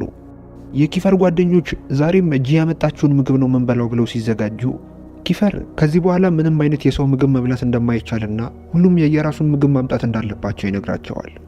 እናም ካይፈር የጂን ትኩረት ለማግኘት ሲል በዩሪና በጂ መሃል ሄዶ ይቀመጣል። እንደዛም ሆኖ ግን ትኩረቷ ወደሱ ሊሆን አልቻልም ነበር። ሌሎቹ ልጆች ምሳ ስላላመጡ ቁጭ ብለው ማየት ነበር ዕጣ ፈንታቸው። ጂ በዚህ ሰዓት ምግብ ማብሰያ እኮ ስላለን ለሁላችንም የሚበቃ ምግብ ማብሰል እንችላለን የሚል ሐሳብ ታቀርባለች። ኪፈር ግን ካሁን በኋላ እነዛ ማብሰያ ዕቃዎች ባለቤቱን ስላላስፈቀድን መጠቀም አንችልም። ኤማን ትምህርቱን ያቋረጠው በሬስቶራንት ንግድ ላይ የከሰረውን አባቱን ለማገዝ ስለሆነ በኋላ ይሄ ዕቃ ሊያስፈልጋቸው ስለሚችል ያለ አግባብ ተጠቅመው ዕቃው ቢበላሽባቸው ልጁ እንደሚያዝንባቸው ይነግራቸዋል። ጂ በግርምት ስለ ልጁ በደንብ መጠየቅ ትጀምራለች። እነሱም የልጁ አባት በጣም በብዙ ዕዳ ውስጥ እንዳለና እናትየው ሱሰኛና የገንዘብ አጠቃቀም የማትችል ሴት በመሆኗ ኪሳራቸው ቀን በቀን እየጨመረ በጣም ችግር ውስጥ እንደገቡና ልጁም አባቱን ለማገዝ ሲል ከትምህርት ቤት እየቀረ ሬስቶራንት ውስጥ ስራ እንደጀመረ ይነግሯታል። ጂ የልጁ ሁኔታ ያሳዝናትና ሄደን ልንጠይቀው ይገባል ትላቸዋለች። ነገር ግን ኪፈር ባገኘችው የሰው ህይወት ውስጥ ዘው ማለት እንደሌለባት ሲነግራት ሁሉም ጓደኞቹ ልክ ነች፣ ሄደን ብንጠይቀው ለኛም ጓደኝነት መልካም ይሆናል ይሉታል። ኪፈርም አማራጭ ስላልነበረው ከክላስ በኋላ ወደነ ኢማር ሬስቶራንት ሊጎበኙት ይሄዳሉ። ወደዛ እንደደረሱ ሬስቶራንት ውስጥ ምንም አይነት ሰራተኛና ደንበኛ እንደሌለ አስተውሎ ይገረማሉ። ኤምንም ክላስ ያቋረጠበት ምክንያት ሬስቶራንታቸው በዕዳ ስለተያዘና በቅርቡ መክፈል የማይችሉ ከሆነ ሬስቶራንቱ ስለሚወረስ እንደሆነ ይነግራቸዋል። ጂም በመስተንግዶም ሆነ በሼፍነት ሊያግዟቸው እንደመጡና ከነሱ ምንም አይነት ገንዘብ እንደማይቀበሉ እየነገረችው በዚህ ተስማምተው ወደ ስራ ይገባሉ። ዩሪ ሬስቶራንት እንዴት ማስተዳደር እንደሚቻል ትንሽ እውቀቱ ስለነበረው ወዲያው ነበር ወደ ሬስቶራንቱ ብዙ ደንበኞች መምጣት የቻሉት። ሁሉም ስራውን ወጥሮ እየሰራ ሲሆን ጂ ወደ ዩሪ በመሄድ ደንበኞችን ሲያስተናግድ ፊቱን ፈገግ ማድረግ እንዳለበት ትነግረዋለች። እሱም ያለችውን በሚተገብር ሰዓት ደንበኞች ይሄ ጉዳይ በጣም የሚያዝናና ሆኖ አግኝተውት በጣም ይዝናኑበታል። ምንም ስራ መስራት አልፈልግም ብሎ የነበረው ኪፈር ዩሪ የሁኔታዎችንም ሆነ የጂን ትኩረት እያገኘ ስለሆነ የቅናት ስሜት ይሰማውና እሱም ልብሱን በመቀየር ወደ ስራ ይሰማራል። ዩሪ ከደንበኞች ጋር ሰልፊ እየተነሳ ኪፈር ደግሞ ጡንቻውን እያሳያቸው በሬስቶራንት ውስጥ በጣም ደስ የሚል ያልጠበቁትን ጊዜ ያሳልፋሉ። ሁሉም በየድርሻውም ስራውን ወጥሮ እየሰራ እስከ ምሽት ድረስ እዛ ሬስቶራንት ውስጥ በስራ ላይ ይቆያሉ። በድንገት ኪፈር ትኩስ ነገር ይደፋበትና እጁን ይቃጠላል። ጂም እየደነገጠች ትንሽ እንዲያርፍ እየነገረችው የመጀመሪያ እርዳታ ታደርግለታለች። እሷ እጁን በምትንከባከብለት ሰዓት ግን እሱ በፍቅር አይን ተመስጦ እያያት ነበር። በድንገትም ብንኒልና አንቺ እዚህ ሬስቶራንት እንምጣባቲ ይህ ሁሉ ነገር ባልተፈጠረ ይላታል። ጂም ይቅርታ እየጠየቀችው ሐሳቧን ተቀብሎ ወደዚህ በመምጣት ስራ ላይ ስላገዘቸው እያመሰገነችው ሁለቱም ተረጋግተው ወደ ስራቸው ይመለሳሉ። በድንገት ግን ሳይታሰብ አይረስንም ጨምሮ የሴክሽን ኤ ተማሪዎች ወደዛ ሬስቶራንት ይመጣሉ። ሁሉም በሚያስፈራ አይን ከተያየ በኋላ የመጡት ልጆች ምንም ሳይናገሩ ቦታ ይዘው ይቀመጣሉ። እነዚህ ሰዎች ወደዚህ በመምጣታቸው ከማንም በላይ የተናደደው ዩሪ ነበር። ተናዶም የሆነ ነገር እንዳያደርግ ስለፈራ ወደ ኪችን ይሄዳል። አይረስና ኤላ ኪፈርን የሀብታም ልጅ አልነበርክ እንዴ? ምን ሆነ ነው እንደዚህ አይነት ስራ መስራት የጀመርከው? ፊትህ ላይም እንደተጎዳህና እንደተጎሳቆልክ ያስታውቃል። ምን እየተፈጠረ ነው? በማለት ሊያሸማቅቁት ይሞክራሉ። ጂም በዚህ ሰዓት እንደነሱ ቀኑን ሙሉ ሲተኙ እንደማይውሉና ስራ እየሰሩ ብቻ እንደሆነ በመናገር ወሬ እንዲቀይሩ ትነግራቸዋለች። ፍሬያም ማስቀጥላ ጂ ላይ ልታሾፍባት ስትሞክር ጂም እየተናደደች ካሁን በኋላ መጥፎ ነገር የምትናገሩትን ሰዎች ጸጉራችሁን ይዤ እየጎተትኩ ነው ከዚህ ሬስቶራንት ማስወጣችሁ ትላቸዋለች። ኪፈርም ምንም አይነት ንዴት ፊቱ ላይ ባለማሳየት ጂን እንድትረጋጋ እየነገራት እነሱንም ምን አይነት ምግብ እንደሚፈልጉ ይጠይቃቸዋል። አይረስንም ለማናደድ አውቆ ጂን እያቀፋት የሚፈልጉትን ምግብ ሲነግሩት በወረቀት ላይ ይጽፈዋል። አይረስም ጂን በአይኑ ሲቆጣት ጂ ትፈራውና የኪፈርን እጅ ቀስ ብላ ታወርደዋለች። አይረስም ያዘዝኩትን ምግብ ቶሎ አምጣልኝ በማለት ኪፈርን በድጋሚ ሊያሸማቅቀው ይሞክራል። በዚህ ሰዓት ኪኮ የተባለው ጓደኛቸው ሮም ከተባለ ሰው አንድ ስልክ መልእክት ይደርሰዋል። እሱም መልእክቱን ችላ በማለት ያልፈዋል። ኪፈር ወደ ኩሽናው ሲመለስ ከአሌክስ ጋር ይገጣጠሙና አሌክስ ለኪፈር አይረስና ጂ በጣም ጥብቅ የሆነ ግንኙነት እንደነበራቸው ሁላችንም እናውቃለን። ነገር ግን አሁን ላይ በሚታየው መሰረት እንደተጣሉና ጂ ብትጎዳ አይረስ ምንም እንደማይመስለው እየነገረው ጂን በፍቅር አጥምዶ የመግዷቱ እቅድ አይረስን ስለማይጎዳው ጂን ከዚህ ጉዳይ ውስጥ አውጥቶ አይረስን የሚጎዳውን ብቻ ነገር ማድረግ እንዳለባቸው ይነግረዋል። በዚህ በኩል ኪኮ ወደ ጂ በመሄድ ለአደራ አብረን እንውጣ ብሎ ይጠይቃታል። ጂ በጣም በምትደነግጥበት ሰዓት አይዞሽ፣ ስለዚህ ጉዳይ ኪፈር ምንም ስለማያውቅ ምንም የሚያሳስብ ነገር የለም፣ መልስሽንም አስቢበትና አሳውቅኝ ይላታል። በዚህ ሰዓት ዴቪድ ወደ ኪኮ በመምጣት ምን እያልካት ነው የምታስጨንቃት በማለት ሊጣላው ሲል ጂ በፍጥነት ዴቪድን የውስጡን ስራ በማለት ወደ ውስጥ ታስገባዋለች። ኪኮም በዚህ ሰዓት ጂን ቆንጆ መልስሽን አሳውቅኝ እጠብቅሻለሁ ብሏት ይሄዳል።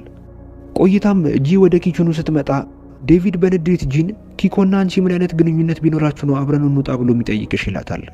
ኪፈር ይህን ሲሰማ በጣም በመደንገጥ ትወጂዋለሽ እንዴ በማለት ይጠይቃታል። እሷም እንደማትወደው በመናገር ጉዳዩ ከዚህ በላይ ከመሄዱ በፊት ከነሱ መሃል ወጣ ትሄዳለች። በኋላ ላይ ጂ ሳይን ለብቻውን ታገኘውና ዴቪድ ለምን እንደዚህ እንደተናደደና ከኪኮ ጋርስ ያላቸው ግንኙነት ምን እንደሆነ ትጠይቀዋለች። ሳይም ሐሜት አልወድም፣ ነገር ግን የተፈጠረውን ልንገርሽ በማለት ከዚህ በፊት ኪኮና ዴቪድ ተደባድበው እንደነበረና ከድብድቡ ሲመለሱ ዴቪድ ፊቱ በጣም ደም በደም ሆኖ ኪኮ ደግሞ እጁ ላይ የብረት ዘንግ ይዞ እንደታየ ይነግራታል።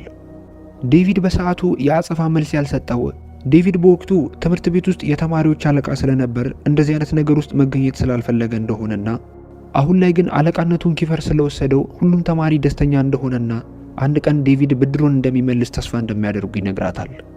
ሳይም ኪኮ ቅድም ላይ ያደረገው ነገር በጣም ስላስገረመው በድብቅ እንኳን ግንኙነት ካላቸው እንድትነግረው ይጠይቃታል።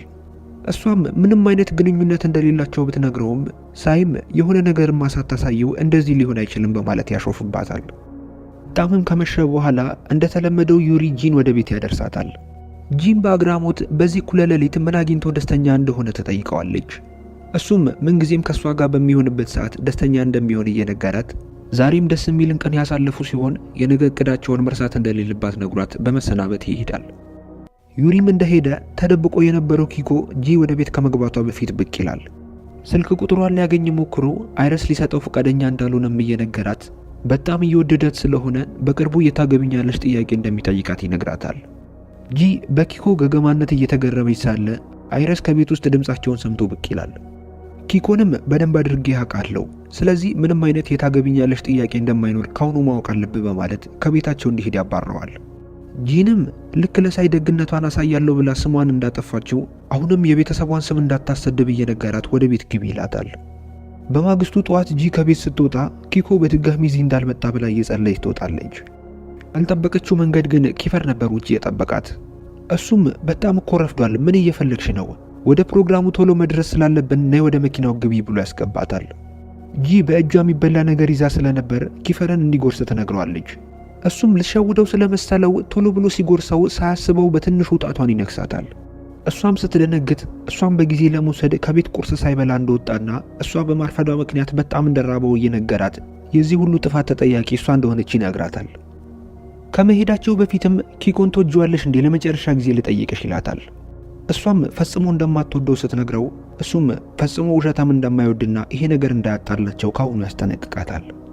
ከቆይታዎች በኋላ ወደ ሬስቶራንቱ ሲደርሱ ሁሉም ጓደኞቻቸው ቦታው ላይ ተገኝተው ነበር። ኤመንም ወደ እነሱ በመምጣት በእነሱ እገዛ ምክንያት አባቱ ሙሉ ለሙሉ ብድሩን መክፈል እንደቻለና አሁን ሬስቶራንታቸው ነፃ እንደሆነ ይነግራቸዋል።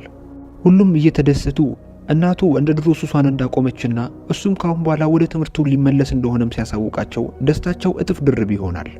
በትምህርት ቤት ውስጥ ያሉትን ማብሰያ ካሁን በኋላ ሊወስዱት እንደሚችሉና እዚህ ሬስቶራንት ውስጥ እንደማያስፈልግ እየነገራቸው ጂንም ለሁሉም ምግብ ማብሰል አለብሽ በማለት እየቀለደባት ሁሉም ወደ ስራቸው መሰማራት ይጀምራሉ። ጂ ግን ቁርስ ስላልበላች ወደ ስራ ከመግባቷ በፊት ቁርስ መብላት እንደምትፈልግ ስትናገር ካይፈር ቅድም ጣቷን ስለነከሳት በይቅርታነት የምትፈልገውን ነገር እንደሚጋብዛት ይነግራታል። እሷም ይሄ ጉዳይ ሲያስደስታት ዩሪ ከርቀት እያያቸው ጂ ከሱ እየራቀች እንደሆነ ያስብና የሐዘን ስሜት ይሰማዋል። በማግስቱ ጂ እቤቷ ሆና ቁርሷን እየበላች ሳለ የሆነ ሰው ውጪ በር ላይ እንደቆመና ቶሎ ነይ ብሏት እንዳለ ትነግራታለች። ጂም ግራ እየተጋባች ማን ነው ብላ በማሰብ ወደ ውጪ ስትወጣ አራቱ ጓደኞቿ ነበሩ ውጪ ያስጠሯት። እነሱም ትምህርት ቤት ውስጥ ማብሰል የሚችሏቸው ምግቦች ሊገዙ እንደሆነና ከነሱ ጋር በመሄድ እንድታግዛቸው ይጠይቋታል። እሷም በሐሳባቸው ተስማምታ ልብስ ቀይሬ የመጣው ስትላቸው ሳይ የለበሰችው ልብስ እንደሚያምር ይነግራታል። እሷ ባታምንበትም ኪፈር አው የለበሽው ልብስ ያምርብሻል ነይ በዚሁ ሂጂ ሲላት ሐሳቡን በመቀበል ሁሉም ወደ መኪናቸው ገብተው ጉዟቸውን ይጀምራሉ። ወደ ሱፐርማርኬትም ሄደው በጣም ብዙ የሚያስፈልጋቸውን ነገሮች ይገዛሉ። ጂ የተሸከመችው ከብዷት አራንዳችሁ እንኳን አግዙኝ በማለት እርዳታ ስትጠይቅ ዩሪ ሊያግዛት ሲል ኪፈር ከኋላ ይመጣና ቶሎ ዕቃውን ይቀበላታል። ዩሪም የቀረውን ሊቀበላት ሲሞክር ከዚህ በላይማ አይከብደኝም በማለት ትከለክለዋለች። በማግስቱ ዩሪ እንቅልፍ ተጫጭኗትና በጣም ደክሟት ወደ ትምህርት ቤት ትመጣለች። ዩሪም ከኋላዋ በመምጣት ያስደነግጣትና ሰላም ይላታል። እሷም ለመጀመሪያ ጊዜ መነጽሩን ሳይጠቀም በመምጣቱ በጣም እየተገረመች እንደሚያምርበትና ካሁን በኋላ እንደዚህ እንዲመጣ ትነግረዋለች። እናም ኪፈር በዚህ ሰዓት ሁለቱን ከርቀት ቆሞ እያያቸው የቅናት ስሜት ይሰማዋል። እሷም ወደ ክፍል ገብታ ዕቃ እያስተካከለ የነበረውን ዴቪድ ልታግዘው ትልና ኤላ ሚል ስም የተጻፈበት አንድ የስጦታ ካርቶን ትመለከትና ምንድነው ይሄ በማለት ትጠይቀዋለች። ዩሪና ዴቪድም ኤላ ማለት በጣም ጥሩ ሴት የነበረችና ነገር ግን ከጊዜ በኋላ በጣም ተማሪዎችን የምትደበድብና ሰዎችን የምትጎዳ በመሆኗ ምክንያት ዳይሬክተሮቹ እሷን ከማባረር ይልቅ ወደ ሌላ ክፍል እንዳዘዋወሯት ይነግሯታል። እሷም በአግራሞት እንዴት ይሄ ሊሆን ቻለ ስትላቸው ኪፈር በድንገት ያቋርጣትና ስለማይመለከትሽ በሰዎች ሕይወት ውስጥ መግባትሽን አቁመሽ አርፈሽ ኑሮሽን ኑሪ ይላታል። ጂ ትናንት ጥሩ የነበረው ልጅ ዛሬ እንደዚህ በመሆኑ ግራ ያጋባታል። በአጋጣሚም ቆሻሻ ለመጣል ወደ ቆሻሻ መጣያ ቦታ ላይ ስትሄድ የሆነ ልጅ እሷ መምጣቷን ሳይ እየተደነባበረ ከዛ ቦታ ሲሄድ ትመለከተውና ምን ቢደብቅ ነው በማለት አይምሮ ውስጥ ትልቅ ጥያቄ ይፈጠርባታል። ልጁም ለምን እንደዛ እንደሆነ መጠየቅ ብትፈልግም ብዙ ጓደኞቻቸው እዛ ጋር ስለነበሩ መጠየቅ አልቻለችም ነበር። ዩሪም ጭንቀቷን ተመልክቶ ችግር አለ ወይ እንዴ በማለት ይጠይቃታል። ኪፈር ደግሞ አሁንም ድረስ በቅናት አይን እያያቸው ነው። በዚህም ሰዓት ዴቪድ ክፉኛ ፊቱን ተደብድቦ ወደዛ ሲመጣ ወንዶቹ ሴቶቹን እዚሁ ጠብቁን በማለት ወደ ዴቪድ ሄደው ምን እንዳጋጠመው ይጠይቁታል። ሁለቱ ሴቶች ምን እንደተፈጠረ ማወቅ ቢፈልጉም ነገር ግን መስማት አልቻሉም ነበር። እናም ጂ የሆነ ችግር እንደተፈጠረ ስለገባት ነገሩን የመስማት ጉጉቷ በጣም ከፍተኛ ነበር። ሙሉ ቀንም ወንዶቹ የሆነ ነገር በድብቅ እየተነጋገሩ እሷ ስትመጣ ዝም ማለታቸውን በደንብ አስተውላ ነበር። ዴቪድ ብቻውን ተቀምጦ ሁሉም አንድ ላይ በሚያወሩ ሰዓትም ይህንን አጋጣሚ በመጠቀምና ወደ ዴቪድ በመሄድ ምን እንደተፈጠረ ተጠይቀዋለች። እሱም ኪኮ አብራኝ አዳር ልትወጣ ነው ብሎ ሲያስወራ እንደሰማውና በዚህ ጉዳይ በጣም ተናዶ ከሱ ጋር ሲደባደብ ጓደኞቹ ብዙ ሆነው እሱን እንደደበደቡት ይነግራታል። እሷም ጉዳዩን እንዲተውላትና እሷ እንደምትጨርሰው ስትነግረው ኪፈር ይሰማትና ለሳይ አሁኑን ውጪ ልጅ ከዚህ ክፍል ይዘህልኝ ውጣ ይለዋል። ሳይም እምንበላበትን ዕቃ እንጠብ ማለት ወደ ዕቃ ማጠቢያ ክፍል ይዟት ይሄዳል። እሷም ይህንን አጋጣሚ በመጠቀም ሳይን ምን እንደተፈጠረ እንዲነገራት ተጠይቀዋለች። እሱም እንደተለመደው ሐሜት እንደማይወድ እየነገራት ዴቪድን ለደበደቡት ሰዎች እቅድ እንዳወጡላቸውና ዴቪድን ሊበቀሉለት እንደሆነ ይነግራታል። ሌላ ጥያቄም እየጠየቀች ሳታስጨንቀው በፍጥነት ከዛ ቦታ ይሄዳል። በዚህ ሰዓት ኪፈር ወደ እሷ ይመጣና ይህንን ጥያቄ ሁለተኛ አልጠይቅሽም ብዬ ነበር፣ ነገር ግን ለመጨረሻ ጊዜ በድጋሚ ልጠይቅሽ፣ ኪኮን ትወጂዋለሽ? ግንኙነትስ አላችሁ ብሎ ይጠይቃታል። እሷም አልወደውም ብያለሁ እኮ ስትለው ይጎትታትና ፊቴን እያየሽ መልሽልኝ ይላታል። እሷም እየተናደደች እንግዲያውስ አይመለከትህም፣ ለምንድነው ይሄ ጥያቄ እንዲህ አሳስቦ ሁሌ የምትጠይቀኝ ትለዋለች። እሱም የሚመልሰው ግራ እየገባው እየዋሸሽን ከሆነ ዋጋ ስለሚያስከፍልሽ ነው ሲላት በመሃላቸው የተፈጠረውን ጉዳይ እሷ እንደምታስተካክለው ስትነግረው ኪፈር ይናደድና ጥሏት ይሄዳል። ከትምህርት ቤትም በሚለቀቁበት ሰዓት የትኛውም የክፍሉ ተማሪ ከእሷ ጋር ለመሄድ ፈቃደኛ ሳይሆን ቀርቶ እሷንም እንዳትከተላቸው ያስጠነቅቋታል። እሷም ሁኔታቸው የሆነ ችግር እንዳለ በደንብ ግልጽ ስላደረገላት እስኪሄዱ ዝም ካለቻቸው በኋላ ከክላስ እንደወጡ በድብቅ ትከታተላቸው ጀመር። ወንዶቹም በስተመጨረሻ ወደ አንድ ወዳላለቀ ፎቅ ነበር የገቡት። እሷም ካገኘችው ነገር ስር እየተደበቀች እዛ ድረስ ተከትላቸዋለች። በድንገት ግን ሳታዩ የሆነ ሰው ከኋላዋ በመምጣት አፏን አፍኖ ወደ ኋላ እየጎተታት ይዟት ይሄዳል። እነ ኪፈር ኪኮን እየጠበቁት ሳለ ኪኮ ከተደበቀበት ቦታ ይወጣል። ፉክክሩ በኪኮና በዴቪድ መሃል ስለነበረ የኪኮ ሰውነት ምንም ያክል ግዙፍ ቢሆንም ዴቪድ ምንም ሳይፈራ ልብሱን በማውለቅ ለመደባደብ ይዘጋጃል። ድብድቡን ከመጀመራቸው በፊት ግን ራም የተባለ አንድ ሰው ከላይኛው ፎቅ ላይ ድምፁን ጮክ አድርጎ በመጥራት ያስቆማቸዋል። ካይፈር የተቀነባበረ ነገር እንዳለ በማሰብ በጣም ተናደደ። ምክንያቱም ከዚህ ራም ከተባለ ልጅ ጋር ከዚህ በፊት ጸብ ስለነበራቸው አሁን በቡድን አንድ ላይ ሆነው ሊደበድቧቸው እንደሆነ አስቧል። ነገር ግን ራም አንድ ማሳያችሁ ነገር አለ በማለት ጂን ወደዛ ያመጣትና እቺን ቆንጆ ማን ነው ከናንተ ውስጥ የሚያውቃት ብሎ ይጠይቃቸዋል። እነ ኪፈር እንዲለቃት ቢያስጠነቅቁትም አሁንም እንደ ድሮ ፉከራችሁን አልተዋችሁም እንደ እያላቸው ሳለ ሳያስበው ጂ ከእጁ ታመልጠውና ያለምንም ፍርሃት ከዛ ፎቅ ላይ ወድታች ትዘላለች። የጂ ውሳኔ ሁሉንም ነበር ያስደነግጠው። ቀጣይ ምን እንደሚፈጠር በቀጣዩ ኤፒሶድ የምናየው ይሆናል። ተመልካቾቼ ፊልሙን እንደወደዳችሁትና አሪፍ ቆይታ እንደነበረን ምንም አልጠራጠርም። ቀጣዩ የፊልም ክፍል ስላልተለቀቀ ነው በዚህ ለማቆም የተገደድነው። ቀጣዩን ክፍል ይዘንላችሁ እስክንቀርብ አዳዲሶች ቻናላችንን ሰብስክራይብ፣ ይህንን ቪዲዮ ሁላችንም ላይክ እያደረግነው ሐሳቦቻችሁንም በኮሜንት ላይ አስፍሩልኝ። በቀጣይ እስከምንገናኝ ሰላም።